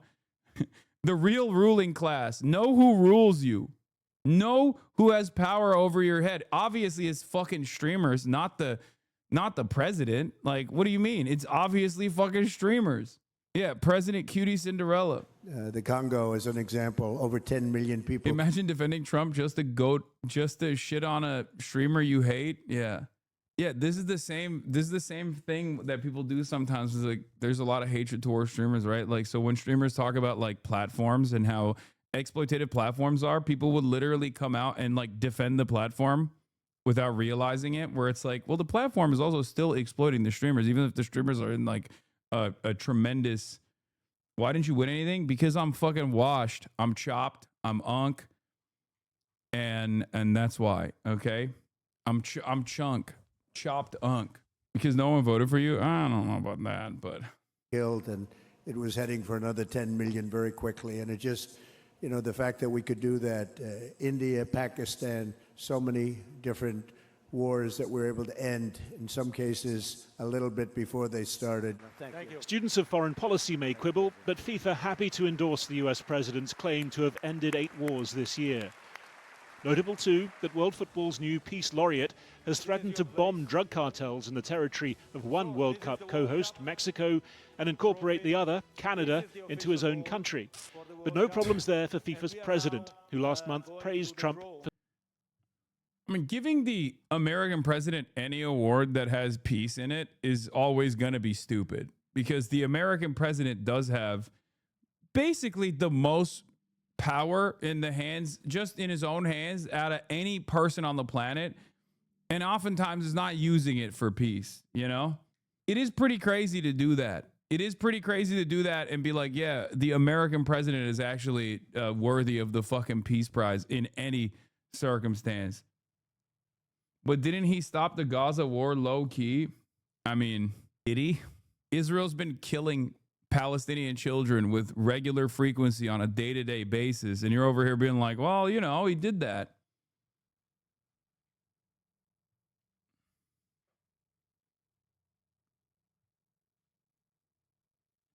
Yeah, how have we not mentioned that he didn't get the actual Nobel Peace Prize and he got his friend to give him another one? No, that's it. They just made this up for him. Yeah, he's gonna end the war. He's gonna end the U.S. war with Venezuela. He's gonna start it obviously first. Saying what many think. I, Donald John Trump, do solemnly swear. Since day one of Trump's second term, Gianni Infantino has been in the picture. Many pictures, in fact, an Oval Office regular, sharing the spotlight at the Club World Cup final, turning up at the Gaza ceasefire ceremony in Egypt. For one football finance expert, the reason pretty clear. Well, FIFA want to maximize revenues from... The question is, do these guys hate Trump enough that they'll actually openly say that he did not succeed in creating a reasonable solution to the death and destruction campaign that Israel has put upon all Palestinian people? And the answer is no, because the higher priority is still obviously defending Israel. So I think like they'll just have like some snide remarks about Donald Trump and they'll goof and gaff about it, but ultimately they won't say that Donald Trump did not implement peace in Gaza. The 2026 World Cup. In order to do that, they need to have the acceptance and the support for the pricing structure they have for tickets. FIFA have lost the... Also, the Nobel Peace Prize is dog shit anyway. Let's be real. Considering who they gave the Nobel Peace Prize to this year, Machado, the person who's been begging Israel and America to bomb Venezuela, won the fucking Nobel Peace Prize this year. Come on now. I mean, obviously the shit is cooked, right? Not only that, but there was insider trading on the fucking Nobel Peace Prize with Poly Market. Oh yeah, there was that too. Warning, Cutie went live incoming. Are you going to be late to the streamer awards? Messages are going to begin. Hell yeah. Big games deal with Electronic Arts, and that hole has to be filled somehow. And it would appear that the United States government is more than happy to go along with the significant increases in prices. In the last half hour, the draw itself finally... Why is everyone so weak against this man? He's a complete clown, and yet I see all these powerful people on their feet for him because he is one of the most powerful people on the planet. That's it. He's one of the most powerful, if not the most powerful person on the planet. He's the president of the United States of America. And if the president of the United States of America wants there to be endless admiration for him, fake admiration, he's going to get it. He has a lot of power. It's funny because, like, all presidents in the past have used that power to, I don't know, create endless profit opportunities for their buddies, the capital owners and stuff, which Trump is also doing. He's just doing it in a more flagrant way. But on top of that, he also wants like endless admiration. Underway. England with Croatia in Group L, Scotland with Brazil in Group C. With 12 groups and 104 games, the biggest ever World Cup with the highest ever ticket prices. FIFA even controlling the resale market, taking a 30% cut. Donald Trump then, not the only winner today. The peacemaker, still a deal maker at heart, praising FIFA for numbers beyond what anyone thought possible. It's a Hollywood blockbuster merger. Oh, yeah, this one is so ass. Hold on, I gotta pee. That would shake up the entertainment industry. Streaming giant Netflix announced it struck a deal to buy Warner Brothers film and TV studio for $72 billion. Regulators still need to approve the merger. Elaine Quijano looks at what it would mean for subscribers and people working in the industry. Fans want to know, where can I watch my favorites? We all are ready for one last war. #1 streamer Netflix plans to buy Warner Brothers Film and Studio, including HBO and HBO Max. What could this deal mean for consumers? It probably means that they will have access to less content. Now, you know, a lot of people already subscribe to Netflix, so they will get more content, but likely Netflix will charge a higher price for that. Prices have already risen. Last year, on average, U.S. households paid $48 a month for all TV subscriptions. This year, it's $70. Monthly fees for Netflix have nearly doubled over the last decade. Netflix, which has massive distribution and a really, really good algorithm that presents content to us, will be paired with some of the greatest content ever made. Competitors like Paramount Skydance, the parent company of CBS News, said in a letter that Warner Brothers appears to have abandoned the semblance and reality of a fair transaction process. And the Writers Guild of America put out a statement saying this merger must be blocked. Not so fast! Netflix says this deal will offer more to consumers, combining Hollywood classics and modern-age marvels into one. The Netflix move is only part of the sale. The other is the spin-off of Warner Brothers cable channels, including CNN. That could still attract other bidders. All of this still faces regulatory approval. For CBS Saturday Morning, I'm Elaine Quijano in New York. On the one hand, it means no Ellison. I know, but it's like, it's insane to me that is the machinations here. That's the calculation that we have to do, where it's like, well, at least it's not fucking Larry Ellison who bought yet another valuable media property, consolidating the influence he has further. Plus, Ellison can still get CNN as a separate entity from Warner Brothers, regardless. Everything is shitty. Everything sucks. David Dane has a piece on this. Just because it's not the Ellisons doesn't make the Netflix Warner Bros. Merger benign. It's anti-competitive. Blocking it as Trump may. Just to stage manage a team up with Paramount would be anti-competitive too. Consolidating Hollywood is the problem. Paramount is now reportedly looking to launch a hostile bid for Warner Bros. They feel their $30 a share all cash offer is higher than what Netflix offered in terms of cash stock and the value of the cable business spinoff. Start again. Load the 2016 save. Yeah. Where is it?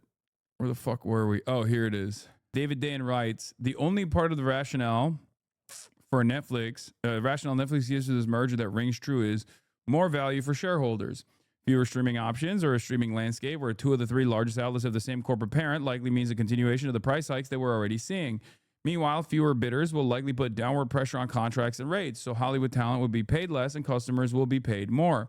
That feels pretty anti-competitive and should draw a merger challenge. Also, it's going to depress wages for people working in the entertainment sector. But obviously, chatters will say, hey, guess what? Those guys are rich, so fuck them. You know, fuck those actors. Why should they get paid more for their labor? And if your mentality is like that, you actually are defending the mega corporations and the mega mergers without realizing it. Okay? Remember that. Remember that. Not to make the same point over and over again, but when you are actually defending on principle, when you are actually attacking people who are saying like, oh, actors will get paid less in the process for this, you technically are taking a position that is very, very, very much in favor of the capital ownership class here. Okay? This feels pretty anti-competitive and should draw a merger challenge. Netflix is likely going to follow these claims that Meta made in dodging a monopolization challenge, that it competes with a multitude of other claims on people's time from YouTube to social media. But this is ridiculous. The logical endpoint of that claim is that Netflix isn't a monopoly because people can always shut their eyes and sleep. There's clearly a market in paying a company for a monthly fee to watch, produce entertainment, and Netflix is consolidating it. Yeah. Nice millennial Bill Maher hat, Unc. Yeah.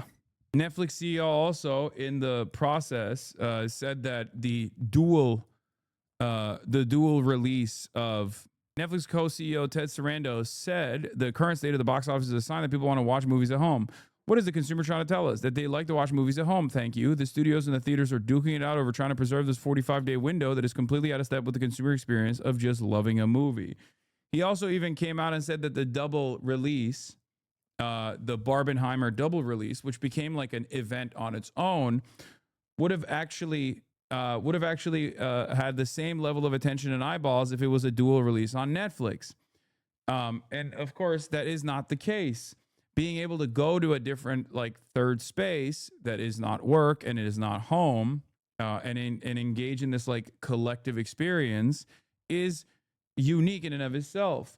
Not only that, but also the movie theater enjoyment of content, the movie theater experience in and of itself is something that, you know, directors and people who make this art want to tailor an experience around the way of consuming this content. Drive-in theaters still exist. I doubt movie theaters will be totally phased out. The world's largest streaming company swallowing one of its biggest competitors with antitrust laws were designed to prevent, says the Writers Guild of America. More like the Wokers Guild of America, obviously. The outcome would eliminate jobs, push down wages, worsen conditions for all entertainment workers, raise prices for consumers, and reduce the volume and diversity of content for all viewers. Industry workers, along with the public, are already impacted by only a few powerful companies maintaining tight control over what consumers can watch on television, on streaming, and in theaters. The merger must be blocked. No one should be going to the theater while COVID is still a thing. Oh, I shouldn't have read that. It's not bait. You need to stop. You need to. I'm taking my glasses off. I don't need to see anymore. I've seen enough. I'd rather be blind. Okay. W-bait, yeah, I love that. Netflix has struck a nearly $83 billion deal to acquire Warner Brothers, beating out Paramount and Comcast after a bidding war. If finalized, it would unite the world's largest streamer with one of Hollywood's oldest studios, giving Netflix access to major franchises like the DC Universe, Game of Thrones, and Harry Potter. Warner Brothers would spin off cable networks, including CNN, TNT, and TBS, before the deal closes. Did you enjoy having COVID? Yes. Chatter is right. You disease perverts are killing people. Yes, I love having COVID and I love spreading COVID. And I think all of the third spaces are specifically designed to kill people. Yes.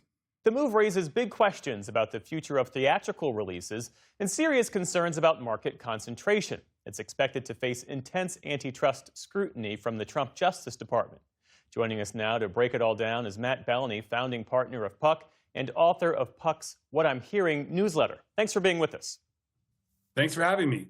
So Netflix built its reputation. It's prided itself on being a builder rather than a buyer. So what does it want with Warner Brothers and why now?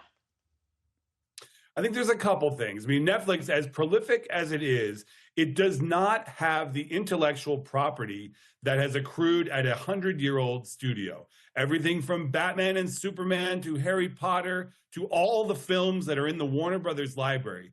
They can both exploit that on their service, put the films directly on the service, and they can also make new films and TV shows based on that IP. And for a service like Netflix that's really only been making original content for about a decade, that is extremely valuable.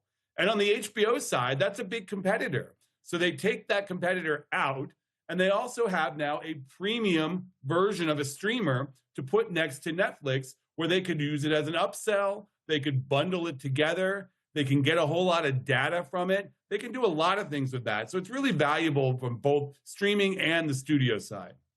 A group of film producers sent an open letter to Congress warning of, this is a quote, cascading disastrous outcomes if this deal goes through. The Writers Guild of America is also opposed to it. They basically see this as giving Netflix monopolistic control over the industry. Do you see those concerns as being valid? I do. I think that anytime you take a buyer out of the entertainment ecosystem, that's necessarily going to trickle down to talent. Now, if you ask Netflix, they say they're going to be making more. They're going to do more with these assets. But history has shown that when you buy something, there are synergies. You don't compete against each other for talent. And overall, it helps depress the prices that people are able to get from you. So I do see it. Now, the extent of those concerns are really what's at stake here, because it could be a small problem. It could be a catastrophic problem. If HBO Max simply goes away and Netflix kills it, then that's a huge problem for the talent community. If Warner Brothers stops licensing its films out to other services, or if it stops making TV shows for other services, that's a big problem for the creative community. I think there's a lot of anxiety. Low-key, this shit makes me appreciate Apple more. I know it's stupid, and Apple is also a exploitative mega corporation that actually engages in tax sheltering by operating out of Ireland and all this stuff. But like in terms of content, at least there's a fucking competitor there. And also it's one where they are straight up dumping money into, they're straight up burning piles of money to make premiere TV shows. Apple TV is also so CI coded with how many counterterrorism and spy shows they put out. I haven't really seen any of that stuff because it's not in my field of interest, but I would say the same about like Amazon Prime too. They all make that stuff. They only have Severance? No, Pluribus, Severance. Virtually every Apple TV show that I've watched, even a little bit, is good. And I should have said Prestige or Premium. Whatever, it doesn't matter. Foundation, Silo. Prime has all kinds of junk on it, and so does Apple. It's a money sink. HBO used to do this. The Studio is another great example of this. The Studio is ironically basically glazing Apple for doing that, by the way. Pluribus? Ain't no way, Unc. Pluribus is slop. Bro watched Severance and thinks they're filled with geniuses. Oh my God, this Apple TV gimmick. No. I'm what I'm simply saying is at least there's one streamer that's like still trying to fucking make Emmy bait content, okay? Because I feel like that's the place that HBO used to be. That's the place that HBO used to exist in, okay? Like just putting a shit ton of money into an endeavor that wasn't going to automatically give you or automatically going to yield returns on your investment. Talking like The Pit wasn't a banger. No, HBO still has bangers, but wait a couple years now that Netflix owns it. Within Hollywood right now, because we just don't know what's going to happen. And that leads all of these organizations to the darkest place. And they're just trying to plant their flag right now and say, okay, this could be very bad. What kind of oversight is the Trump administration expected to bring to this deal? There's a couple things. I mean, it's not the If they do any oversight at all, it will be specifically to benefit Larry Ellison or some shit, okay? There is no world, I do not have even a fraction of confidence in this administration ever actually following through on oversight for any mega corporation beyond advancing some sort of like petty vengeance agenda, okay? Oh, they made too much woke. You know, I don't want to gift this to Netflix because Netflix hates me. They're doing too woke. They're doing woke too much and I don't like it. That's the only way. That's the only way that you could get any sort of fucking oversight from this administration. They literally have used they used the FTC to try and censor Jimmy Kimmel. Like that's to the extent of the regulatory body at this point and like how they command the regulatory body. If you want to understand it, that's what they're doing. Transfer of a broadcast television license. So the FCC does not get involved here, but the Justice Department can sue to block this merger if it feels that it runs afoul of antitrust concerns. That actually happened. Yeah, Netflix, Sarandos needs to give Donald Trump a fake peace prize or something. They need to. That's the way that Trump will allow this merger to go through, you know? Happened when this company, Time Warner, was sold 2 times ago. And the first Trump administration sued to block it. It lasted about 2 years. Ultimately, the deal was allowed to go through, but it really hampered that company when it merged with AT&T. Now, there's the added element of politics in here because the other bidder that did not get this asset is Paramount, which is owned by the Ellison family. And the Ellison family has pretty close ties to Trump. And when the Ellisons bought CBS earlier this year, they installed some more Trump-friendly figures at that company. So the speculation was that Trump really wanted the Ellison family. Yeah, they're gonna produce whatever the fuck Donald Trump wants as far as movies. Oh my God, I wonder if Donald Trump will be like, you know what? We got to bring back the 90s of peak television and cinema. Okay? You need to do Rush Hour 4, but this time you need to put me in it. Someone like me. A Donald Trump style figure. Every movie has to feature Donald Trump as the good guy. And Donald Trump also has a contractual obligation. Like he has a contract clause like The Rock. The Rock can't be defeated in any of the movies that he's a part of. Or at least back in the day, that was the case.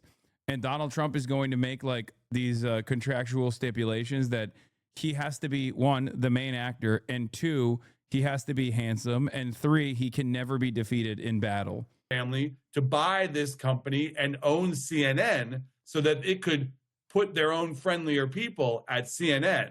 That didn't happen, and perhaps the Trump administration would intervene here to stop this. If this merger goes through, what would it mean for CNN and Warner's other cable assets? Well, this is the interesting thing. Netflix is not buying the cable networks. The other suitor, Paramount, wanted to buy everything, but Netflix didn't. They don't want to be in the cable television business. So what's going to happen is these television assets, including CNN, are going to be spun off into a new company that will debut, they plan, next year. So when that happens, anyone can come along and buy CNN. Could be the Ellison family that already owns CBS. It could be some other rich person. It could be another company in the media space. But CNN will essentially be up for sale when this spinoff happens. What are you watching for as this potential merger progresses? I'm watching to see if the Ellison family, the other suitor, they might go hostile on this merger. They might say that this was a bum deal, that they were not given the opportunity to overpay or outbid the entity that got it, Netflix. And they could go directly to the shareholders to stop this. They could also sue, or they could put together a bigger bid and try to steal it away from Netflix. That happened when Fox was sold about a decade ago. Comcast came in and tried to block Disney from buying the Fox assets with a bigger bid and ultimately made Disney pay more money to acquire Fox than it would have if they had not come along. So this is the early days of this merger, even though they have a signed deal. Matt Bellany of Puck, thanks so much for walking us through all this. We appreciate it. Thank you.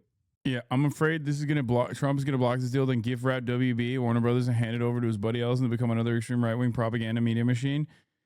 Yeah. You know, things can always get worse, I guess. Someone's got to merge, though. You know? Buy CNN using a rigged Kalshi bet. One about buying CNN.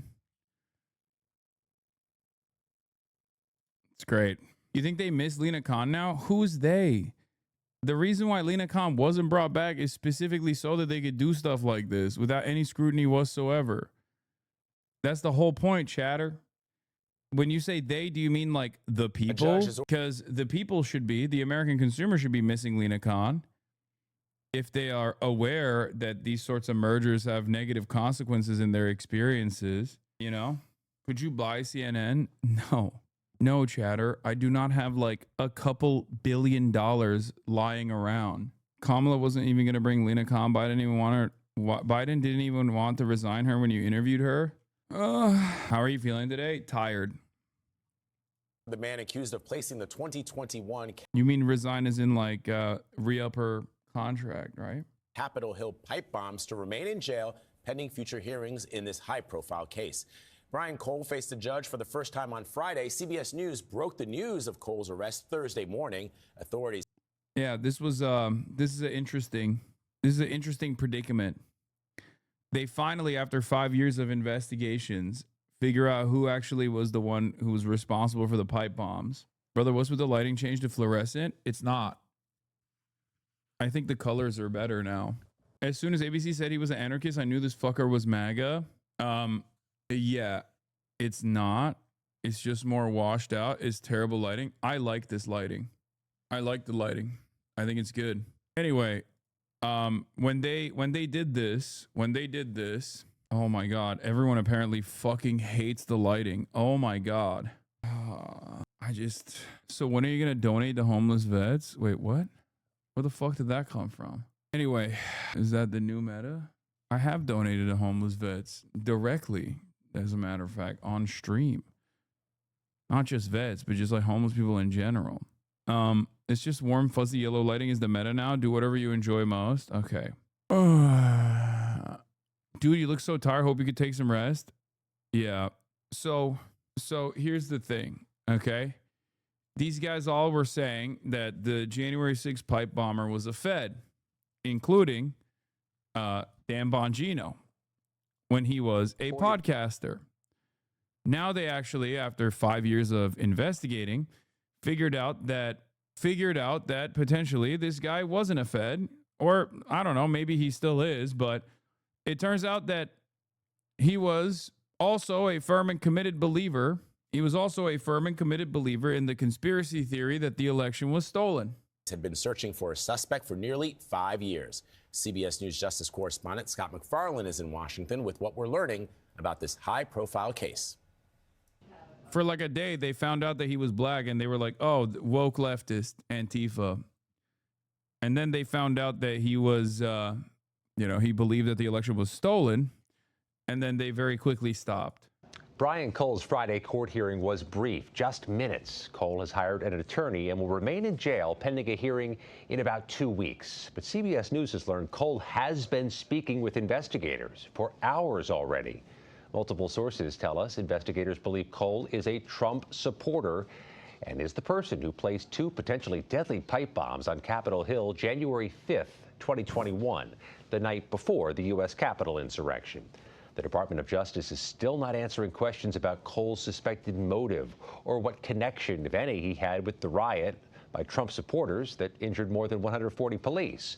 The bombs diverted officers when they were discovered at the very moment the mob breached the Capitol grounds. Court filings in the case say investigators link Cole to the bombs through cell phone records, which allegedly... If Trump is a real one, he pardons them. I'm just saying. If you're a real one, you pardon half the pedophiles that did January 6th. You might as well pardon this guy too. I mean, he was your guy. Yeah, you can't be pardoning some of the January 6ers and not all of them, Fucked up.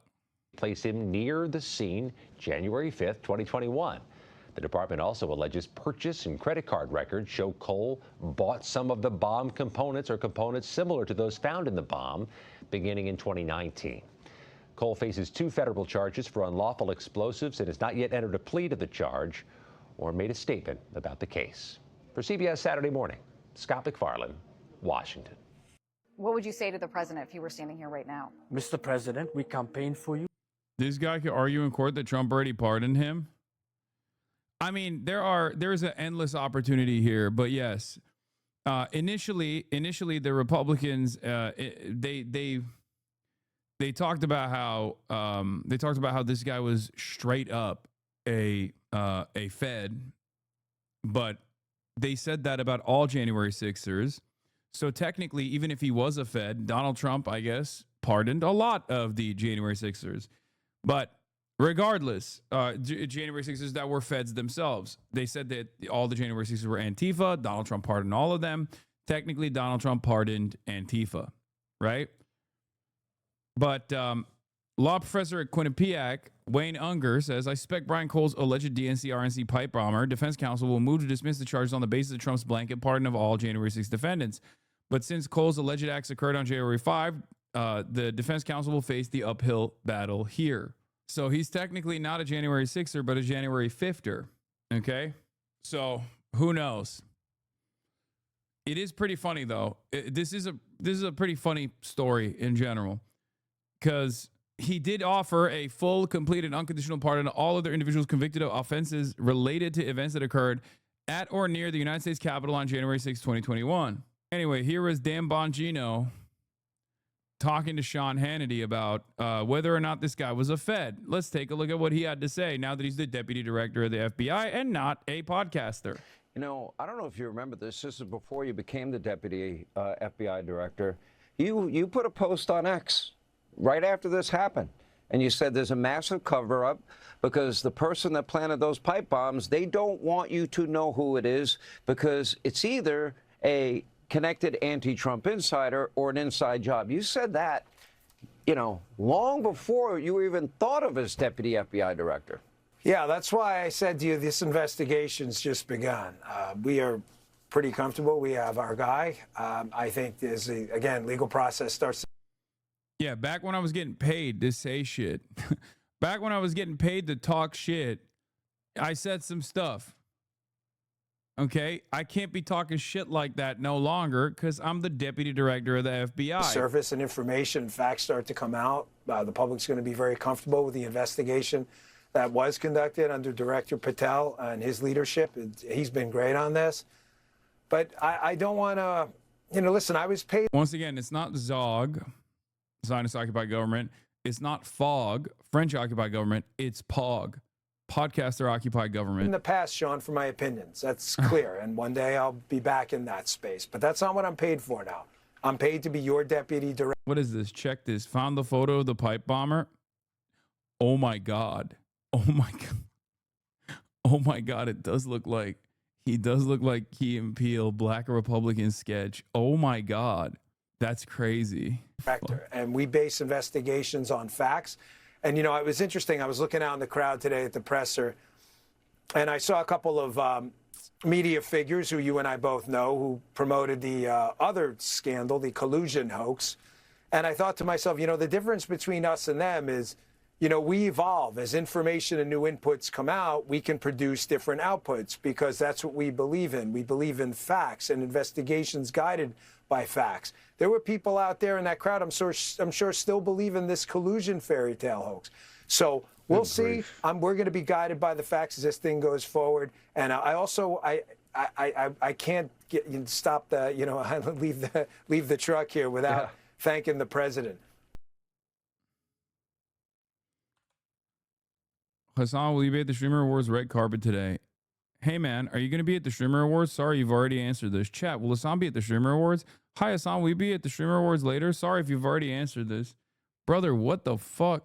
Yes, I will be. Are you betting on Kalshi on whether or not I will show up to the Streamer Awards? Is that what's going on?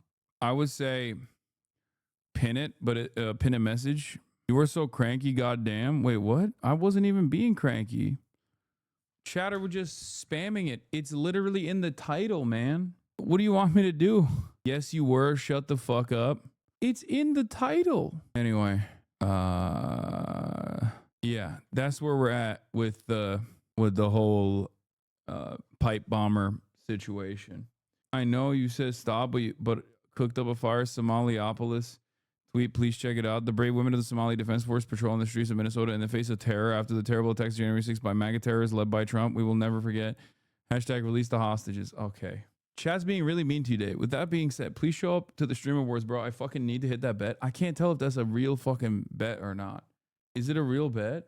Anyway, we're in the situation now where like all of Somali Twitter is popping off with these fucking memes, and it's really funny. They're doing the Israel memes, right? They're basically acting as though they are Zionists, but for Somalia, but for Somalis living in the promised land of Minneapolis, Minnesota. Okay, talking about how Minneapolis was promised to the Somali people 3,000 years ago, Am Somali High, all this type of stuff, right? Ham ICE extremists are hiding beneath some Minnesota hospitals to obscure Somali ownership over the land. We will not tolerate this. Somalis have the right to defend themselves from terror. They're just nonstop. They're nonstop posting this shit. And I am a little worried. I think it's funny, but I am still a little worried that these motherfuckers are, these guys that are seeing this stuff, the right wingers don't understand that it's a joke. Yeah, Ben Stiller, Somalis are not garbage. It's from a while back when Trump just came out and was popping off and saying awful shit about the Somalis, saying that they're garbage people, yada, yada. Ben Stiller says, Somalis are not garbage. Immigrants and refugees from anywhere are people like you and me. They should not be demonized. This country is built on the backs of people who have come from other places. It's what our country's all about, which Ben Stiller is correct on. But this is pretty funny every time. Ben Stiller, Hollywood actor, $9.4 million independent expenditures and campaign contributions received from pro-Somali interest groups. Track Sompak. Here's Asmongold's insane video about the Somalians. It's not even Somalians. It's Somalis, okay? Somalis. Somalian is not a, that's not correct. Okay? It's Somalis. I know that sometimes as a joke, I say Somalian to fucking make fun of people, but it's Somalis, okay? Anyway, that's one thing. The other thing is, while these jokes are funny, I'm telling you right now, there's mad people that are taking this shit seriously. They're going crazy over it, but we'll still look at them nonetheless. Now, remember, 90% of Somalis, 90% of Somalis in on U.S. soil are already in Minneapolis are already American citizens. Okay, 90% of them are American citizens. So make no mistake, when motherfuckers are talking about like, oh, we got to deport them, they're talking about denaturalizing American citizens who have already been naturalized. Okay, so just remember that. What is this, bro? People getting mad about when this? she got racist? What is this? Texas, I'm officially filed to become your next congresswoman. Oh my God. She's so she's such a goddamn loser that even Trump didn't endorse her. So the choice is yours. Vote for me so we can kick every dirty Muslim out of Texas. Save your God damn. I want. Oh, can she say that? It's based the clock. It's based alert. Clown world. Wee woo, wee woo. Are we all getting base chat? I think there's something really funny that that you got a ESL immigrant being this racist, but she tries so fucking hard. Like, I've told you guys this already, okay? She tries way too fucking hard, brother. It doesn't work. It doesn't work. It literally doesn't work. Oh, can she say that, dude?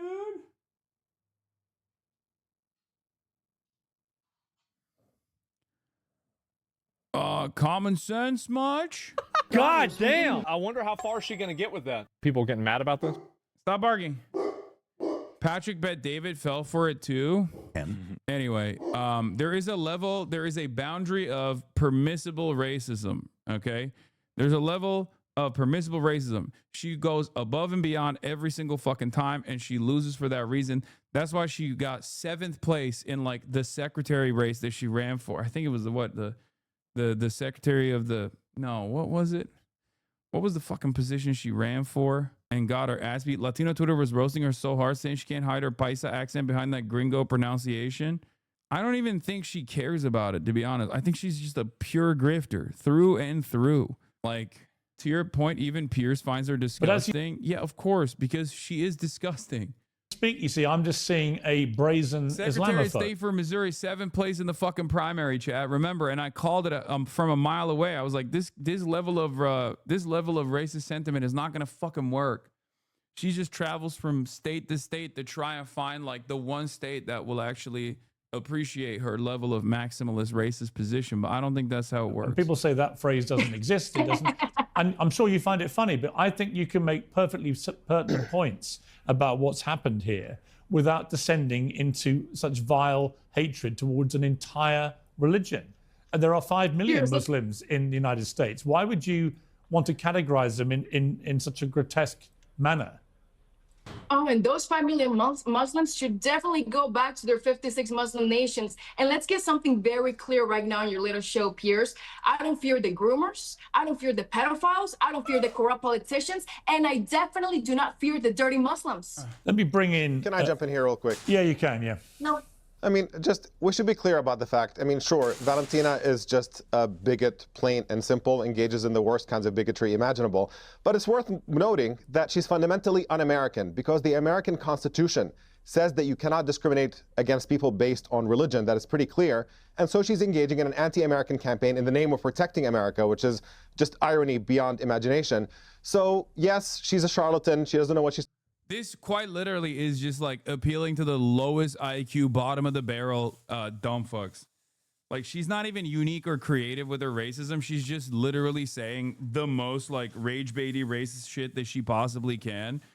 And that's precisely the reason why the likes of Asmongold go based. Like, there's nothing new, there's nothing unique here. She's not even fucking trying. She's just basically saying like whatever comes to mind like a fucking child. She craves attention. That's what it is. And I guess, unfortunately for all of us, there are plenty of people who do actually eat that shit up. I know many Tejanos like this. No, I don't think this is. No, you're sure, but this is not going to help you win an election. It's not. Like, I don't think people want like someone with serious mental deficiencies to be their elected representative. Brother, Donald Trump didn't even endorse her. She's also gone back and forth on like hating the Jews and then loving Israel, all this stuff. Like, she's not even consistent with her racist positions either. Before this, we need to kill all the Muslim shit. She used to talk about how Jews control everything. And she realized that it's like a better opportunity for her in terms of career advancement if you just like talk shit about Muslims. Talking about, you can tell by looking at her that her IQ hovers around room temperature. To me, the real scandal is not engaging with her directly because she's beneath taking seriously. But the problem is with the GOP, that you have a major party in this country having a candidate running under its flagship, engaging in this kind of really incredibly hateful, incendiary rhetoric, and they do nothing about it. We've seen it with the dissent with Donald Trump himself, with the lawlessness that he has brought to the table and the corruption that he's allowed to get away with, without the party really standing up and putting country before party and before president. And you can see that slippery slope now leading to this level, where you have just a complete hateful clown like this person representing that party without the party objecting to it. Yeah, you know what? Leading us towards a very, very dark place in this country. I actually completely. All right. I completely agree with you. There are perfectly legitimate. No, Piers. And to well, I actually do agree with him. I think your brazen bigotry is obvious. Let's make something very clear, Piers. Yeah. I only discriminate against terrorists. These terrorists have no place in America. They have no place in the world. And the best type of terrorist is a dead terrorist. And let's look at your Quran. Your Quran 12 states to terrorize and behead those who believe in scriptures other than the Quran. And that Afghani, that dirty Muslim that killed Sarah Beckstrom. It doesn't actually say that, and this is the problem. And Andrew Wolf, who is all right, let me bring in Kasim Rashid. Welcome to Uncensored. If you'd like to say what you want to say. Yeah, no, I mean, I co-sign everything Omar said there, and I think fundamentally this is where we are as a country, where rather than talking about real serious issues, we have these firebrands. I think she ran in Missouri, got 7%, moved to Texas to try to lose there as well. Look, the reality. Why can you even say someone, what? Say so someone like this? Oh, what can you even say to someone like this? Nothing. No. It's just, what is the argument? What is the fucking argument to someone who's just like, dirty Muslims need to be killed because they're all terrorists? There is no fucking argument. You're like sometimes a person can be so insane that there is no, like, what is this? As genuinely preposterous as someone from a fucking Indian slum can access the same internet as me and easily communicate their R-worded filth to me, it should be 100% illegal for third world to access the white internet, revoke their access entirely. I think about this every single day, says Bonewall Jackson. Adam says they really need to fix this. Maybe a solution where likes from India still count, but just not as much as a like from America. An Indian like being worth 3/5 of an American like would be a good compromise. Holy dog whistle, raise a piece of shit. Yeah, I mean, it's such a funny troll, dude. I get it. Like the troll is like the 3/5 compromise, but this time for Indians, right? That's a good troll. Is he actually trolling or is he being serious? I can't tell. The fuck do you mean, dude? What difference does a troll make when this is his perspective? When a you know? Somalian person becomes an enemy, they become a serious. Everyone knows players from Asia count less than Western ones, but by how much? It would make sense to have a ratio maybe 5 players from Asia equal to 3 Western players. I feel like it's a pretty fair compromise. Oh God, thank you for banning that fucking moron. Yes, dude, me and Asmongold are the same. I too also sit around and just, two sides of the same coin, right? For the dumbest motherfuckers on the planet. Yeah. The content of the things that I say don't actually matter in this equation at all. My background doesn't matter. The level of forethought put into this commentary doesn't matter. It's just we're two guys talking about politics. It's insane to me that Charlie Morse Critical was quick to mention Kaige, but now is completely silenced about Asmold's completely mask off racism. Yes, because for a lot of content creators, especially on fucking YouTube. But why did you have him on Fear End? He was clearly going down this path. Oh, because I'm also a white supremacist, chatter. The fuck do you mean? And not because I had no fucking clue that this is what he was going to be doing. You're right. You're right, chatter. Thank you. I am the person who is responsible for his rise, you know? Dude. Please, for the love of Christ and all things holy, just fucking take a deep breath and really reconsider who your fucking enemies are. Oh my God. Guy who's been up my asshole every single fucking day. Like, endless amounts of vitriol from his fucking community every single day. And this dumb fuck still thinks like I'm responsible for creating this monster. At a certain point, you have to realize like you just don't have any fucking critical thinking skills whatsoever. Expect a roach infestation today? I know, but the problem is like that's a 55-month subscriber. He's not a fucking I don't think he is like they're saying they want you to vet collabs better. See, this is what I mean. This is also the secondary because chatter comes in with the most cynical take of all time. Okay. And then other chatters will go, that chatter was right, actually. It's just like the most cynical, backwards ass, ridiculous takes of all time instantly yield. Like, you guys are dumb as fuck is what I'm saying. You constantly talk about how I eat the bait, but you literally actually agree with the bait, which is worse than eating the bait. The leftist tendency to look at like clear-cut, cynical rage bait and go, actually, this is correct. The Discord League of the Smear Farm being made is being lost. What is this? Chatter seem to forget your ops put on a smearing farm in public comprising of Asmon as their vanguard.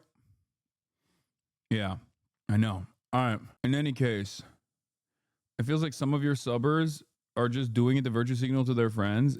No, they just don't have any fucking expression of politics at all. This is the only thing that they know, which is being fucking annoying. Why is Asmon's opinion so important? He doesn't seem to be knowledgeable about politics. I don't know if you know this, but the president is Donald Trump, and he wasn't actually a very knowledgeable person either. And I don't think it matters to be knowledgeable. As a matter of fact, it's probably, as a matter of fact, I would go so far as to say being oblivious to basic facts about things and just like leaning into, firing from the hip and leaning into like pre-existing racist hierarchies, for example, is actually an infinitely easier way to garner attention and develop a massive fan base. Yeah. Look, 22-month subscriber. Timeout was unjustified. I think they were pointing out that the chatter you banned was stupid. You give Asmongold too much attention to your platform, in my opinion. I understand covering the far right, but he's so gross and irrelevant. No. You're digging your head in the fucking sand and imagining that this doesn't exist, this world doesn't exist, this person doesn't have a fucking prominent platform, and it's fine. I mean, this YouTube video got 800,000 views in one day. You know, bought it or not, on fucking Twitch, he is the top dog when it comes to politics. I think it's worthy to investigate why. Do a podcast together, that would be insane content. I want to fucking kill myself in a video game over and over again when I hear dumb fuck shit like this. This is the other version of the enemies to lovers arc, dude. You guys talk about each other all the time, dude. You're just a fucking baboon, okay? If that's your attitude about this sort of thing. Oh, dude, that'd be such content. Yeah, your brain is just fried from seeing everything as just fucking content when this guy's content is comprised of saying that, you know, elected representatives like Ilhan Omar need to be fucking deported because they're parasitic. Meanwhile, while this dude is doing Hitlerian politics on a daily fucking basis, the reason why nobody actually covers that kind of thing is because a lot of people that are centrist on the internet, or apolitical rather on the internet, are more aligned with Asmongold's fucking worldview than they are with someone like myself. That's it. If you want to understand why more like apolitical content creators don't actually fucking focus their attention on whatever Asmongold is saying and doing, it's because they agree with him. They're too pussy to fucking say that they agree with him openly. But that's the reason why they spend every fucking waking moment coming after me. That's it. Because they don't agree with me and my worldview or your worldview. They agree with his worldview. But they also understand that they can just stay apolitical. I wouldn't say Moist Critical personally believes and agrees with Asmongold's worldview, but he's too afraid, in my opinion, just like everyone else is, to outwardly come out and attack him. Because he knows, just like all these other apolitical content creators or centrist content creators, are very aware that there is a tremendous number of people who do agree with Asmongold. Asmongold is a very large fucking right-wing content creator, if not the largest right-wing content creator. And because of that reason, a lot of them share fans with one another. That's it. It's ironic. It's like the same projection that these people have fucking pushed in Ludwig's direction. The notion that like everyone is too afraid to talk shit about Hassan because Hassan's audience fucking yells at everyone else's audience is quite literally the real reason why these guys are terrified of actually talking about Destiny or terrified about talking about Asmongold. And it's not even, this isn't even about, you know, Charlie necessarily. This is about every single fucking apolitical slob tuber. There's a reason why they don't cover Nick Fuentes. There's a reason why they don't cover Asmongold. It's because they either 100% agree or 90% agree with them, or because they're terrified that their audiences will turn on them. Anyway, let's get back to the Somali memes. Brothers, behold it. The white land of the north. Snow everywhere.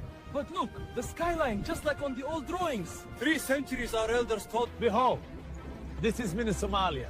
3 centuries past, it was promised to us. On these horses through the snow, we have found our land at last. It belongs to us now. Brothers, behold it. The white land of the north. Snow everywhere. But look, the skyline, just like on the old drawings. 3 centuries our elders. Ah, it was real American history. They made Somal mud.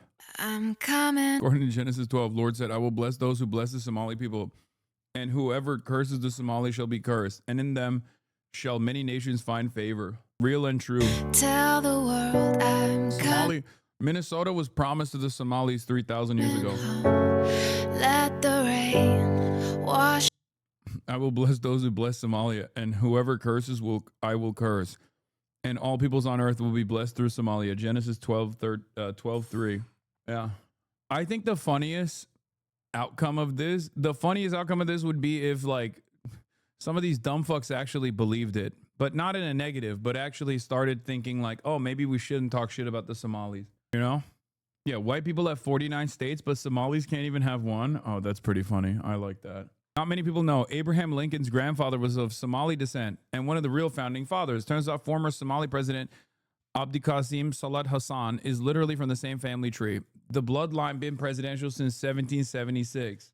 Grok, is this true? Grok responds, yes, it is. What is this? I'm a Somali American and content like this has been absolutely frustrating to see. Can you go in on this lazy ass commentary from fake ass leftists?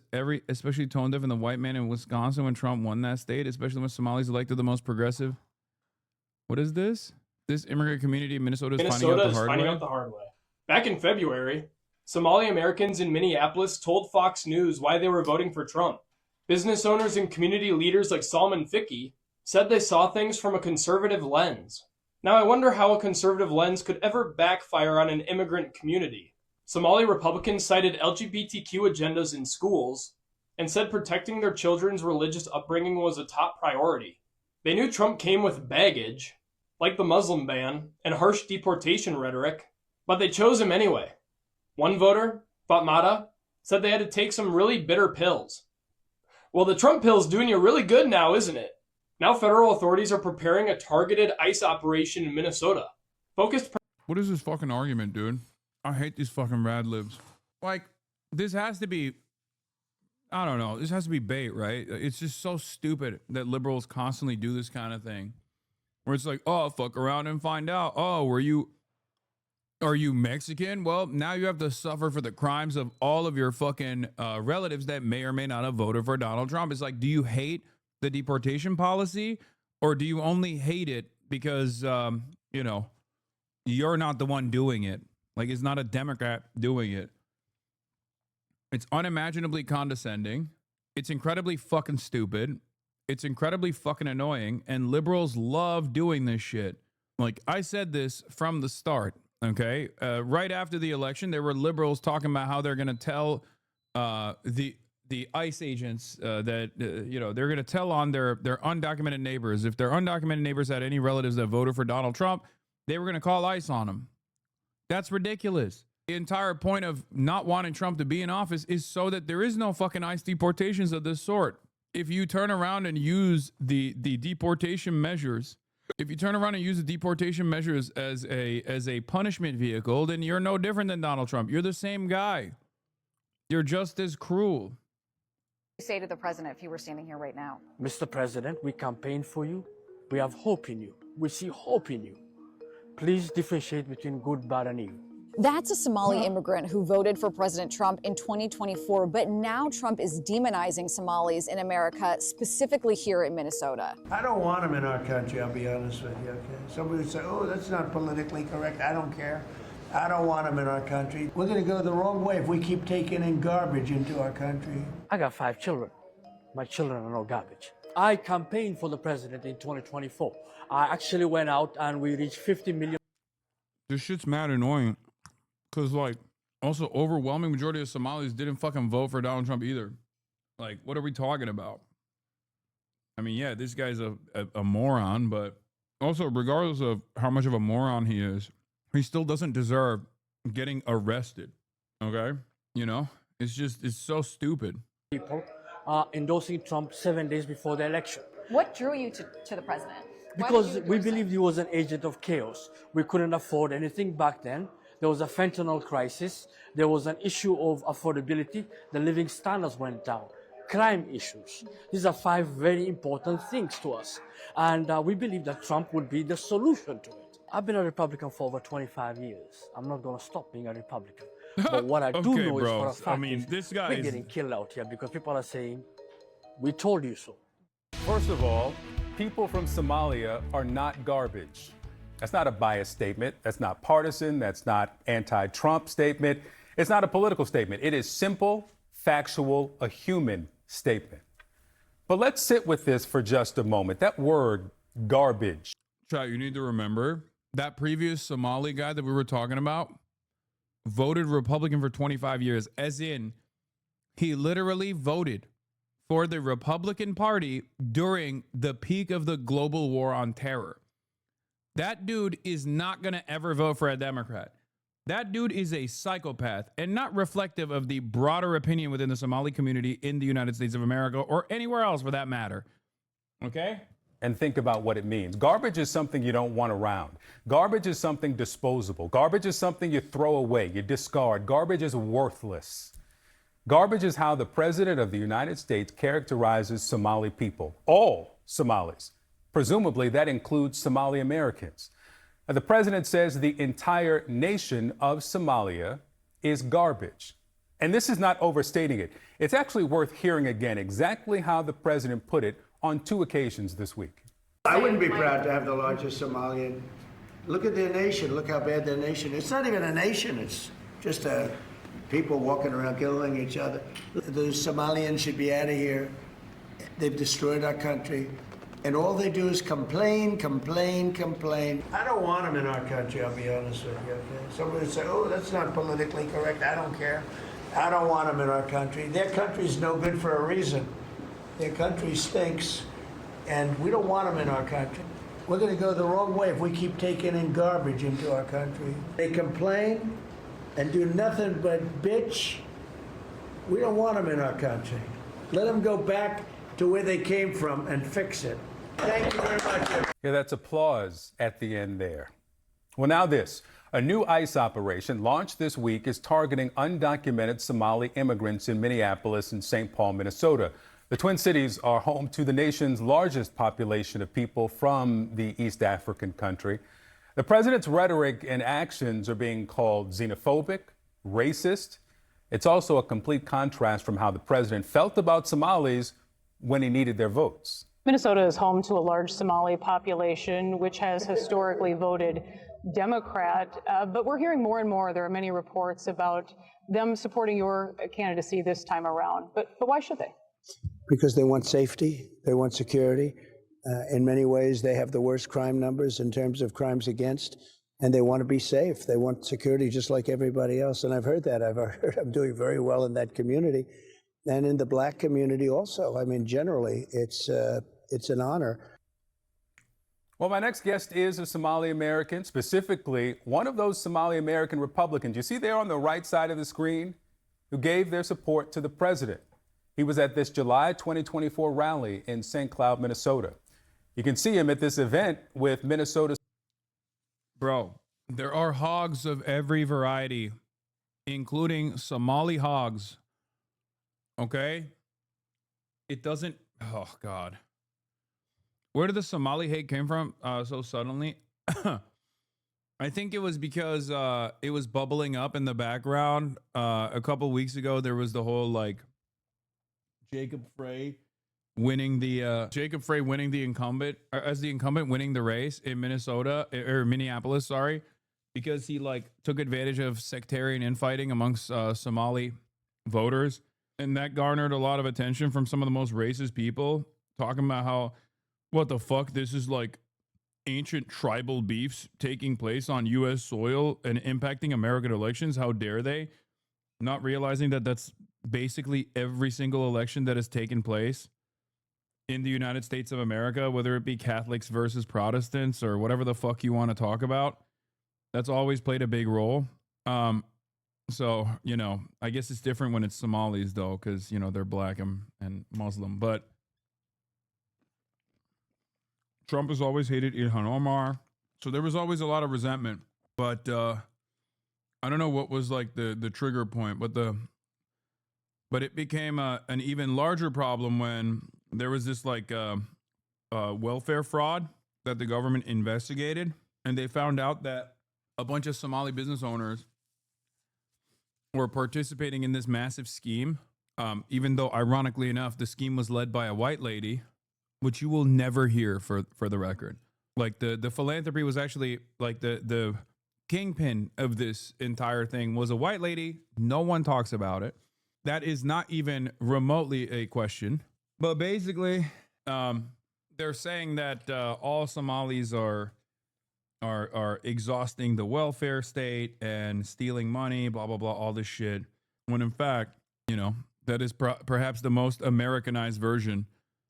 That is the most American thing, grifting and welfare fraud. Proof that the Somalis have completely integrated into American culture. After all, they are U.S. citizens.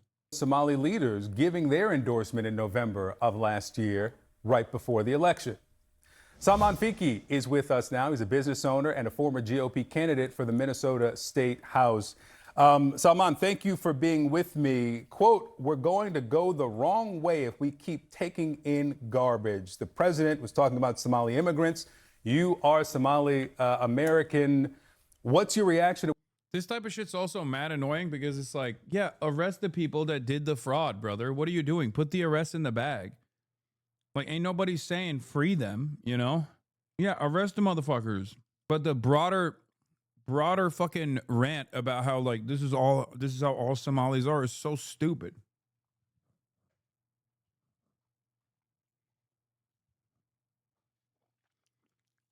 It unironically dilutes the argument that you're trying to make, which is that, like, if your goals are to win praise,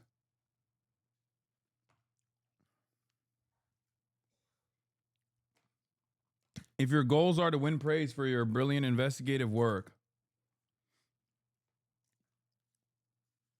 turning around and generalizing all Somalis as being fraudulent, parasitic, garbage people on U.S. soil, well, turns out everyone's going to hyper-focus on that. No one's going to give a shit about the fraud case. Like, no, this doesn't happen with white people, right? This just doesn't happen with white people.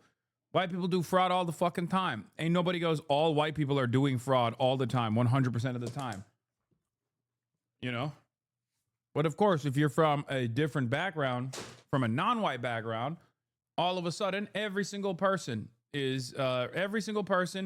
of that same background is similarly responsible for the fucking fraud that one guy did. Or in this case, I think it was like more than 40. And it's so ridiculous because, I mean, the president is like the number one fraudster. The president is the number one fraudster. What are we doing? What are we saying? What you heard from the president this week? Well, it was very dehumanizing and is very unpresidential coming from the commander-in-chief of the United States to dehumanize and to dehumanize a whole entire community by calling them garbage. And this is not acceptable by any means. You posted on social media, I, Salman Fiki, am formally announcing that I'm ending all collaboration with the Republican Party. Have you ended your support for the president? Tell me more about what led you to your decision. Well, the reason why this decision came about is because it was long. It was a long simmering, as it was dragging from ever since the president got elected. So, and I was monitoring his performance in many fronts, and he seems not delivering on the promises that he promised the country or the people that actually voted for him. So, and the last that broke the camel back was when he called Somali community as a garbage. Do you regret your vote for President Trump? No, I don't regret my vote that I voted for Trump because where I see politics, I see politics through conservative prism, and I still have conservative values, and I see politics through that lens. But I withdraw all connections from the Minnesota GOP, from the Republican Party. I need you to understand something, okay? There are people out there who absolutely got duped, partially because the Democrats did not present a affirmative message, a positive message, one that they could abide by. And then there are dumb fucks, okay? You just need to understand, like, there are dumb fucks that will make it incredibly hard for you to sit there and sympathize with them. It doesn't matter. There are always going to be people that are basically in a fucking abusive relationship with their politicians. There will always be tokens. There will always be, black Republicans. There's always going to be Hispanic Republicans. There's always going to be people who are just like, I am voting for the kill all brown people party. Who gives a shit? Fuck you. Okay? That should not factor into your analysis in general when we're talking about like how to win over people. Okay? You can't get mad at, it's hard. It's hard to not get mad at fucking guys like this.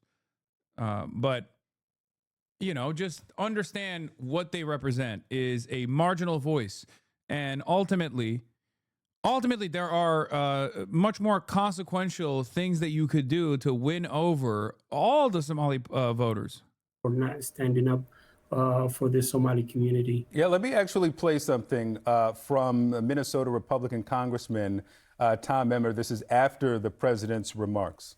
Do you realize that, it's not that all Somalis are committing crimes, but 80% of the crimes being committed in the Twin Cities in Minnesota are being committed by Somalis? That's insane. His office referenced reporting on pandemic relief fraud. But what's your response to the congressman there saying that 80% of the crimes being committed in the Twin Cities in Minnesota are from Somali Americans? That's false and unsubstantiated claim. Somalis in the Twin Cities are 80,000 to 100,000 people live in the Twin Cities. So, and the Twin Cities combined are 2 million people roughly.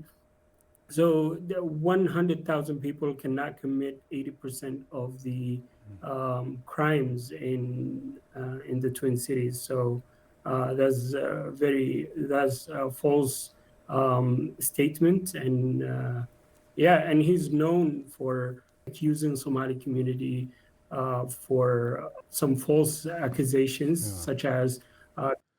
I'm not gonna lie, I do feel like having this guy on as the representative of Somalis is another way that CNN is kind of low-key shitting on Somalis. I can't be alone in thinking this, right? They're like, hey, come on now. They're so into just they're so into making content that they just basically pull the token Trump voter, who very clearly is not the smartest possible guy that you could talk to about this shit, you know? And they're like, come on, explain to us what you think. Yeah, why'd you vote for Trump? They don't actually care about Somalis, but owning right-wing people who are Somali. Exactly. This is like the liberal fantasy of creating a permission structure to like dunk on a minority population that was out of turn for not voting for the Democrats. You know what I mean? Like, you're talking about 200,000 Somalis, okay? They're not all fucking Trump supporting small business owners. It's ridiculous. I agree, because I don't know, he is Somali, but he's always human. But when you take away someone's sense of security, their immediate goals will be survival. This is human nature, in my opinion. Claiming that Somalis send in money to Al Shabaab and things like that. That is very false statements. Zach Pope. What is this? FBI J6 bomber was MAGA ? LMFAO keep playing as a puppet along with the right. Last time chatter permanently banned. Did you just fucking signal that you're gonna get banned as your first statement? Like, you're just demanding to be banned? What do you think it was? You think it was a Fed chatter? Like, what's the goal there? What's the purpose there? Maybe it is a Fed. Salman, let me play something for you that you said about the Republican Party. This is during the 2024 campaign. Okay. People would accuse the Republican Party as or paint the Republican Party as a kind of a really racist or something, but is contrary to that claim, and is very welcoming to paint the picture that a Republican Party is a racist state is absolutely untrue and far, far from the truth. Do you still believe that today? Well, I still believe that majority of the people that vote Republican are not racist, but the president and his comments about Somalis and other races are racist, and it ignites the racist aspects of the party. So we cannot do a generalization to the whole entire Republican Party, but some of them are racist, yes. You said, I feel like he's just like, nah, I'm gonna. I want to make sure that I have a future in the token influencer sector. At that event at the Minnesota State Capitol that you were backing President Trump for one of the reasons was safety for the Somali American community in Minnesota. We've reported on the new ICE mission in the Twin Cities. Do you feel safe today? I mean, I feel safe, sort of. I feel safe, but yeah, he's gonna be like, well, Trump is going after the bad Somalis. You know, the real garbage Somalis, not me, the garbage ones. I don't know what I'm gonna encounter later on. Yeah, there's ICE raids going around the cities. What's up with these conservative immigrants? Please explain. What do you mean? Brain rot is universal. Hog. Oh, being a hog is universal. You can be Somali and a fucking hog. Manifest Somali destiny. This is funny. Yeah, there are Muslim groypers and shit. Like, who, you know, it is what it is. You have to remember, Hawk universality is a theory, like gravity is a theory, okay? Here's an anti-Somali Syrian groper thought he was part of the Nazi team. Wait, what? Syria. I came here to eat bacon and celebrate Christmas. No, you need to go back, dude. You need to go back. I came here to bacon and celebrate Christmas. Yeah, fuck off. You think we want Syrian refugees here? We don't want Syrian. Go back to Syria, bro. Like, the war is over. You can go back now. The war is over. You have no reason to be here. You have no right to be here. Go home now. Okay? I didn't. Wait. Famously, conservatism has been so good to white man, so it makes sense why they constantly vote for it. Oh, wait, it wasn't? No, but at least it makes more sense for a white man to vote for white supremacy than it makes sense for a brown man to vote for it. The reality of the matter is, yeah, conservatism in general is bad for the white guys too, and white supremacy is the powerful force that they deploy to get the dumb fuck white guys to vote against their best interests, because they're like, oh, well, at least these guys are harming and keeping at bay people that I find to be scary, right? Like, that's what the attitude is. Although it's still self-defeating, white supremacy is a suicidal ideology. Conservatism ends up harming all of those working class white people that vote for the brown anti-black initiatives. What is this? This is the guy that donated to him as a part of the team. Syrian-born, America First loyalist. Father, husband to a beautiful white American woman. I didn't escape Islam's chains to watch it poison American soil. Yeah, his wife is getting deported too, says handsome schizo. Yeah, these guys don't give a shit. Yeah, also, the irony, of course, is, and what a lot of these fucking dipshits don't realize, even though Nick Fuentes is kind of carrying on this tradition, is that American immigrants, like many of the refugees that we allow in to the country, are literally some of the most right-wing versions of the nationals from the other countries that we dominate. So, like, what the American conservatives, or at least these white nativists, don't realize is that, like, you're actually building a robust base of support this way. You're directly shipping in some of the more reactionary forces, but because the motivating principle for the major right party is white supremacy, abiding by white supremacy, you do end up literally making those people liberal. That's the reality of the matter. And especially the second generation and third generation become like much, much more progressive in general, because conservatives will bring in like some of the most right-wing refugees from the countries that we've destabilized and destroyed. But then because the number one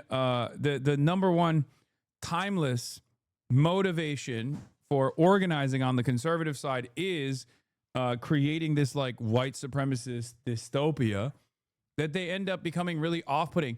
Muslims, historically on U.S. Soil, have always been like a tiny marginal percentage of the population, but they used to be pretty conservative. They used to vote fairly conservative. And then 9/11 happened. And then they were doing LeBron numbers. They were doing Assad numbers for the Democrats post 9/11 because they were negatively polarized away from the Republican Party. And while that was happening, they also became more progressive in their social values as well. The American Muslim population is more progressive on social issues than the American evangelical Christian population is. Yeah, but it's the right-wing hogs who want to keep the nativists in their circle for votes. Yeah, I'm just saying. The Syrian apostate talking about how, Islam ruined Syria also is weird, because, like, are you not a fucking... why aren't you an Assadist at that point then? Like, it doesn't make sense. Do you think Syria now isn't everyone more progressive than the white evangelical population law? Yes. Yes, the white evangelical population on U.S. soil is the most reactionary population in the country. This is true. All this analysis is great and on the ball, but we got a real Nazi problem now. I know. Anyway, yeah, there's also this. Never seen a Karen be so happily racist. This couple from Somalia walked into a Cinnabon to buy food, and the employees started making fun of the woman's hijab. So they took out their phone and started recording, and she called them the N-word and admitted to being a racist. That's nigger. I am racist. So idiot, for and real. you are a nigger. You are an idiot. No, I I'm am not. racist. Bro, you work at Cinnabon. Like, what are you doing? This is the perfect distillation of, like, how white supremacy is a coping mechanism. Like, you literally work at the Cinnabon at the mall, lady. You're working for like $7.50 an hour. What the fuck? Like, it's so psychotic. Yeah, she doesn't work there anymore. Now she can set up a GoFundMe. I got fired for saying the truth, which is, you know, what these guys do whenever they get fucking fired now, and then they crowdfund and grift. Oh my God, they did make a GoFundMe already. Okay, classic. Bro, the racism in this chat is unreal lately. The racism in this chat? People are so confident in their bigotry now. What the fuck are you talking about? You all right? Bro, what? Do you mean against white people? Like, what's happening? I'm all right. Just seeing some shitty messages. No, not against white people. What? Do you mean like the fucking randoms that come into chirp? Like, what is happening? I'm actually so confused. We just watched a white lady say the N-word and then talked about how like they're raising money for a GoFundMe, and this chatter's like, you know what's really racist? The community that's actually fucking criticizing this person and talking about how much white supremacy is blown up in the United States of America. You just read the line for a clip? Yeah, I don't know, maybe. You're fostering a racist community now, move on? Is that what it is? Is that the new meta? Saying that I'm fostering a racist community? It's a joke. Racism is a coping mechanism for lower class working Americans. They hate themselves, but it's easier for them to pass that on to someone else, like a bully at school. No, exactly. That's the point. That's precisely what's happening here. That's why I said you literally have a person working previously at Cinnabon. Yeah, the randoms in the chat are responsible, not this lovely community. Oh, okay. I'll say that to the whole entire world. Don't be disrespectful. You ruined your life, by the way. Oh, talking about. Yes, I make pretzels at the mall. I keep the food court exceptionally clean and the pretzels are fresh, soft, and hot. That alone contributes more to American society than any brown third world will. Yeah, this was bait, I think. Yeah, this was bait. Oh, and now it's not. And now it's real. This person literally became that person unironically. You talking about respect? You talking about respect? You are fired from this place, motherfucker. You're not gonna be working here. Suck it. Suck what? Look how you Suck fucking look it. like. What's wrong with you? What the fuck is wrong with you, you fucking ugly bitch? Get the fuck out of Ugly? my face. Talking about ugliness? Did I stutter? You. That's nigger. I don't condone this lady's behavior. She gives me a bad rep, says Cinnabons. Oh, yeah, she was fired. Yeah, now she can start a GoFundMe and raise $1 million for being fired for saying the N-word, by the way. Oh, yeah, give, send, go with 15 grand raised so far. Meet Crystal, hardworking white mom doing her job as Cinnabon. 2 Somali customers decided to make her shift hell with intimidation. Instead of banning the offenders and backing the employees, Cinnabon fires Crystal to keep the nons happy. The nons? We're not... What does that even mean? The non-whites? Is that what it is? We're not letting this slide. Funds go to making sure Crystal lands on her feet after this betrayal. No white person should lose their job for refusing to be harassed by Somalians. Jesus Christ. Check my previous comment. If you can convince, yes, it's the Lyndon B. Johnson take. If you can convince the lowest white man he's better than the best colored man, he won't notice you're picking his pocket. Hell, give him somebody to look down on and he'll empty his pockets for you. She's been arrested for 3 counts of child endangerment before. What? Show me proof of that. Not to say that I don't believe you. I feel like it's grifting at this point. People are so desperate for a W these days, they'll do anything even if it means getting canceled because at least they get talked about. I mean, this is an opportunity for, again, upward social mobility for a lot of these people. That's why they do it. You can... Because now there's an opportunity to fucking generate more income than you could at your shitty Cinnabon job by just saying the N-word on camera directly to black people. Oh my God. Stand with Crystal. Yeah. Another one of these stories, another version of the story is, of course, the full necky. The full truth. Special guest with speaker Samantha Full Necky. Immediately. Turning Point USA. Fox News appearances have begun. Guest spot on Riley Reigns' podcast is soon. Small TPUSA campus speaking tour next year. She will earn a low 6-figure before being discarded back to Missouri, where she will work for her mom's January 6th legal practice. Start to finish 6 months. This is, of course, the Oklahoma student who wrote the most dog shit essay of all time. Okay? The most dog shit essay of all time. immediately getting a Fox News opportunity. Oh, these guys just cherish and celebrate the biggest fucking losers, dude. I am saddened that they're offended by the truth of the gospel and the truth that I wrote about in my assignment. And it saddens me to see that that offends them and upsets them the way it did. Jesus is always worth standing up for. And I just encourage those people that. Bro, you can't even fucking fail a class without it becoming like, as a conservative, conservatives just basically want to dominate every field. And even if they fail a class, it's because they're conservative, right? Like, even it's not because they write a dog shit essay. It was because you got fired for saying the truth. You got fired for, preaching the gospel. That's what happened. Show the essay. Yeah, I'm gonna show you the essay. Even if I was a right-wing professor, I would still give her an F for not being able to write. Is an English class, for Christ's sake? I know it was so bad. No, it wasn't an English class. It was a psych class, I'm pretty sure. And it was fucking awful. Now that Trump is just being blatant and very clear with his racism, I think it's giving more people more permission to do even more outright racist shit or worse, commit more crimes on anyone who isn't white. Like, it's already happening, but I think it's going to get worse. If these clear-cut, non-vague racist statements from the most powerful people in this country continue, yes. Yes, the permission structure on how racist you can get is expanding every single day. So she wrote this essay for a psych class, and in the essay she's just like arguing about gender, saying that there should be no gender whatsoever, which is very woke, or saying that there's only one gender. Apologies. I need to read it to you because it's really fucking bad. I need to read the full one. It's really bad. Yes. Gianmarco made a joke. Charlie once had a full necky too. I know. It was a gender studies class, not psych. Oh, I thought it was a psych class. Dude, there's got to be a better way to read this than Instagram.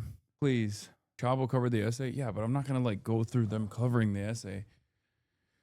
Oh, I read the essay already. It was psych. Okay. Oh, here it is. Full essay. It's 2 pages. Okay. This article is very thought-provoking and caused me to thoroughly evaluate the idea of gender and the role it plays in our society. The article discussed... Yeah, it's 2 pages. It's like a fucking 4th grader, straight up. The article discussed peers using teasing as a way to enforce gender norms. I do not necessarily see this as a problem. God made male and female and made us differently from each other on purpose and for a purpose. God is very intentional with what he makes, and I believe trying to change the world would only do more harm. Gender roles and tendencies should not be considered stereotypes. Women naturally want to do womanly things because God created us with those womanly desires in our hearts. The same goes for men. God created men in the image of his courage and strength, and he created women in the image of his beauty. He intentionally created women differently than men, and we should live our lives with that in mind. I mean, what are we doing? What are we doing? You can't even fail an illiterate person in your class? Really? Without this becoming... Why is her accent always Southern? I don't know. Maybe because she's fucking Southern. You heard her speak. What do you mean? Are dealing with something similar to... push back against that kind of behavior. I would rather... From Missouri. Bro, what is wrong with you? This is Shakespeare. I know, this is the most goated article I've ever read in my entire life. It is frustrating to me when I read articles like this and discussion posts from my classmates of so many people trying to conform to the same mundane opinion so they do not step on people's toes. I think that is cowardly and insincere way to live. That is a cowardly and insincere way to live. It is important to use freedom of speech we have been given in this country, and I personally believe that eliminating gender in our society would be detrimental as it pulls us farther from God's original plan for humans. It is perfectly normal for kids to follow gender stereotypes because that is how God made us. The reason so many girls want to feel womanly and care for others in a motherly way is not because they feel pressured to fit into societal norms. It is because God created and chose them to reflect his beauty and his compassion in a way. Okay. I can't even get through it. She's not even sourcing the Bible, dude. And TPUSA did a protest for her. They were like, no, you write this dog shit essay, you deserve an A. In Genesis, God says that it is not good for man to be alone. So he created a helper for a man, which is a woman. Okay, I was wrong. She did quote the Bible. Just Genesis. Okay? This is like when Trump says, hey, what's your favorite passage in the Bible? And he says, I can't choose all of them. All of them. The entire Bible. I like the Bible in its entirety. Did she cite the Bible as a source, or is it a trust me, bro? No, it's a trust me, bro. There is no fucking citing of the Bible. Many people assume the word helper in this context to be condescending and offensive to women. However, the original word in Hebrew is ezer kenegdo, and that directly translates to helper equal to. Additionally, God described himself in the Bible as using ezer kenegdo or helper. He describes his Holy Spirit as our helper as well. This shows the importance God places on the role of the helper, women's roles. God does not view women as less significant than men. He created us with such intentionality and care. Oh my God, she just keeps repeating the same point over and over again, which is not even a point at all. It's just vibes. He made women in his image of being a helper and in the image of his beauty. If leaning into that role means I am following gender stereotypes, then I'm happy to be following a stereotype that aligns with the gifts and abilities God gave me as a woman. I do not think men and women are pressured to be more masculine or feminine. I strongly disagree with the idea from the article that encouraging acceptance of diverse gender expressions could improve students' confidence. Society pushing the lie that there are multiple genders. There are no multiple genders. There's only one gender. That's it. No more multiple genders. One gender only. Man. I go back and forth on whether or not this was an op and she like purposely wrote this as dog shit as possible so that she could get support for being quote unquote canceled. But then again, I think she's just so dumb. I think she is so fucking stupid that she wrote it like this as a stupid person. Another professor was put on leave. Look at the TPUSA OUIG. Yes. Also, her professor is trans. So when her professor actually failed her on this, everybody went, oh, it's because she's woke. Her mom is a January 6th lawyer. And this is her opportunity to kickstart her fucking political career. And here we are. Anyway, society pushing the lie that there are multiple genders and everyone should be whatever they want is to be demonic and severely harms American youth. I do not want kids to be teased or bullied in school. However, pushing the lie that everyone has their own truth and everyone can do whatever they want and be whoever they want is not biblical whatsoever. Yes, the Bible says you do not have dreams that you can pursue. If you are a woman, you must be relegated to the title of helper. They broadcast, wait, it wasn't the professor, if I recall correctly, it was the graduate TA. The TA who graded her paper was the one put on leave. Oh, anyway, let's finish this and then we'll read the statement from Oklahoma University. The Bible says that our lives are not our own, but that our lives and bodies belong to the Lord for his glory. I live my life based on this truth and firmly believe that there would be less gender issues and insecurities in children if they were raised knowing that they do not belong to themselves, but they belong to the Lord. Overall, reading articles such as this one encouraged me to one day raise my children knowing that they have a heavenly Father who loves them and cherishes them deeply, and having their identity firmly rooted in who he is will give them the satisfaction and acceptance that the world can never provide for them.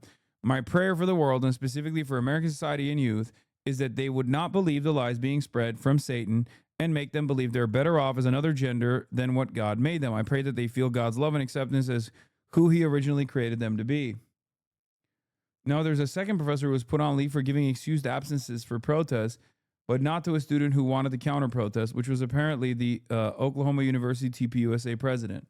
Yeah, I think that they just set this up on purpose. She wrote this dog shit essay specifically because she knew that she would get punished for it. She'd fail, and so that they could immediately kickstart this like victimhood narrative. It's the classic anti-woke equation. And in the process, they suspended the trans teacher's assistant. Watch, protests underway at Oklahoma University of Oklahoma rallying in support of the instructor who was put on leave after giving a student 0 on a psychology paper. Wokeness will come back in a way no one is ready for. They got 1 year of anti-woke culture, and they're seeing it as cancerous.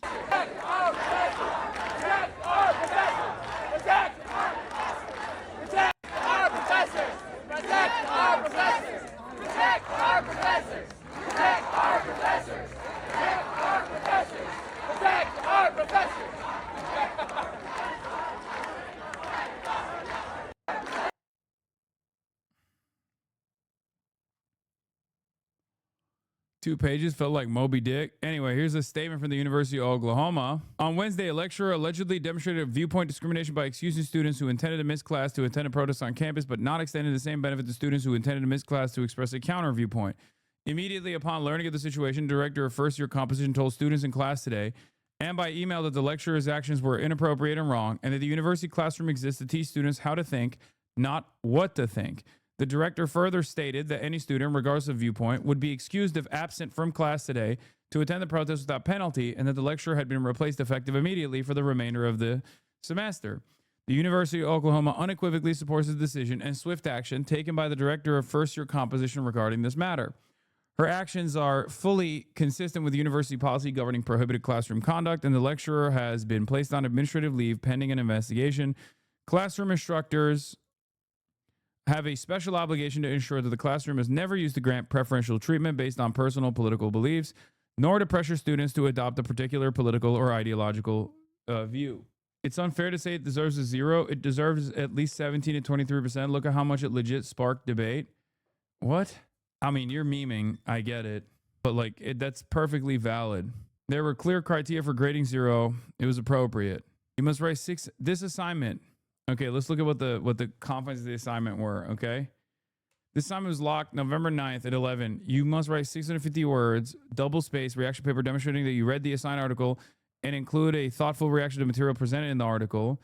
Points will be deducted when papers are deficient in any of those areas. I will deduct 10 points if your papers between 620 and 649 words, and I will not give credit for papers under 620 words. Papers not turned in by deadline will not receive credit. Please remember that your reaction paper should not be a summary, but rather a thoughtful discussion of some aspects of the article. Possible approaches to reaction papers include a discussion of why you feel the topic is important and worthy of study, or not, an application of the study or results to your own experiences, an application of the study or results of observations about other behaviors, linking the objectives or findings from the assigned article to other domains of development or other findings that we read about or discuss in chat. Grading requirements, reaction papers graded on a 25-point scale. Does the paper show a clear tie into the assigned article? 10 points. Does the paper represent a thoughtful reaction or a response to the article rather than a summary? 10 points. Is the paper clearly written? 5 points. Here are some of the instructor's comments. Where is the comments? Oh, please note that I'm not deducting points because you have certain beliefs, but instead I'm deducting points for you posting a reaction paper that does not answer the questions for this assignment, contradicts itself, heavily uses personal ideology over empirical evidence in a scientific class, and is at times offensive. While you are entitled to your own personal beliefs, there's an appropriate time or place to implement them in your reflections. I encourage all students to question or challenge the course material with other empirical findings or testable hypotheses, but using your own personal beliefs to argue against the findings of not only this article, but the findings of countless articles across psychology, biology, sociology, etc., is not the best practice. You argue that abiding by normative gender roles is beneficial. It is perfectly fine to believe this, but then to say that everyone should act the same while also saying that people aren't pressured into gendered expectations is contradictory, especially since your arguments reflect a religious pressure to act in gender stereotypical ways. You can say that strict gender norms don't create gender stereotypes, but that isn't true by definition of what a stereotype is. Please note that acknowledging gender stereotypes does not immediately denote a negative connotation, a nuance this article discusses. Additionally, to call an entire group of people demonic is highly offensive, especially a minoritized population. You are entitled to your own beliefs, but this isn't a vague narrative of society pushes lies, but instead the result of countless years of developing psychological and scientific evidence for these claims and directly interacting with the communities involved. Yeah, it's like you read a paper, or you don't actually read the paper necessarily, but you just go, yeah, trans people are demonic, and then you get an F for it, and you go, oh, well, I am being fired for the truth. I'm being attacked for the truth. No, you didn't do anything. You didn't do any of the fucking job. Like, I made this argument. I made an argument similar to this one the first day that this, this became a point of controversy, where it was like, it's like having a religious person go into class on the theory of evolution and be like, evolution is fake because God told me. And if you believe in evolution, you are a phony. and then demanding an A on that paper, you know?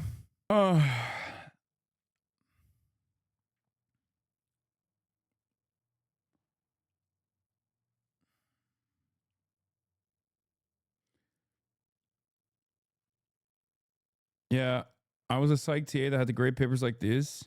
These ones where they had to read an article, do a couple page essay, they were always this criteria to follow, and that's most likely why she got a legit 0 because it was that dog shit. The way she wrote the essay would be shot down by literally any professor if she talked about anything else too. She would have had to defend her opinion through solid facts. This is bare minimum to get through university. How is this being questioned? How is this being questioned? Everyone is stupid. Everyone is stupid, and it's much easier to draw up battle lines on ideological points of view than it is to think critically. Okay, that's it. Many people will not read the paper. Even less will actually see her comments and why she graded it the way that she did. And the overwhelming majority will go, oh, they fired her because, or they failed her because gender. They failed her because woke. Especially when they find out that the fucking TA is trans.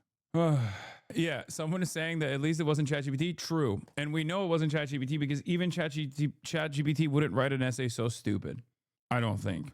Anyway, you're entitled to your own beliefs, but this isn't a vague narrative of society pushes lies, but instead the result of countless years of developing psychological and scientific evidence for these claims and directly interacting with the communities involved. You may personally disagree with this, but that doesn't change the fact that every major psychological, medical, pediatric, and psychiatric association in the United States acknowledges that biologically and physiologically, sex and gender is neither binary nor fixed. I implore you to apply more.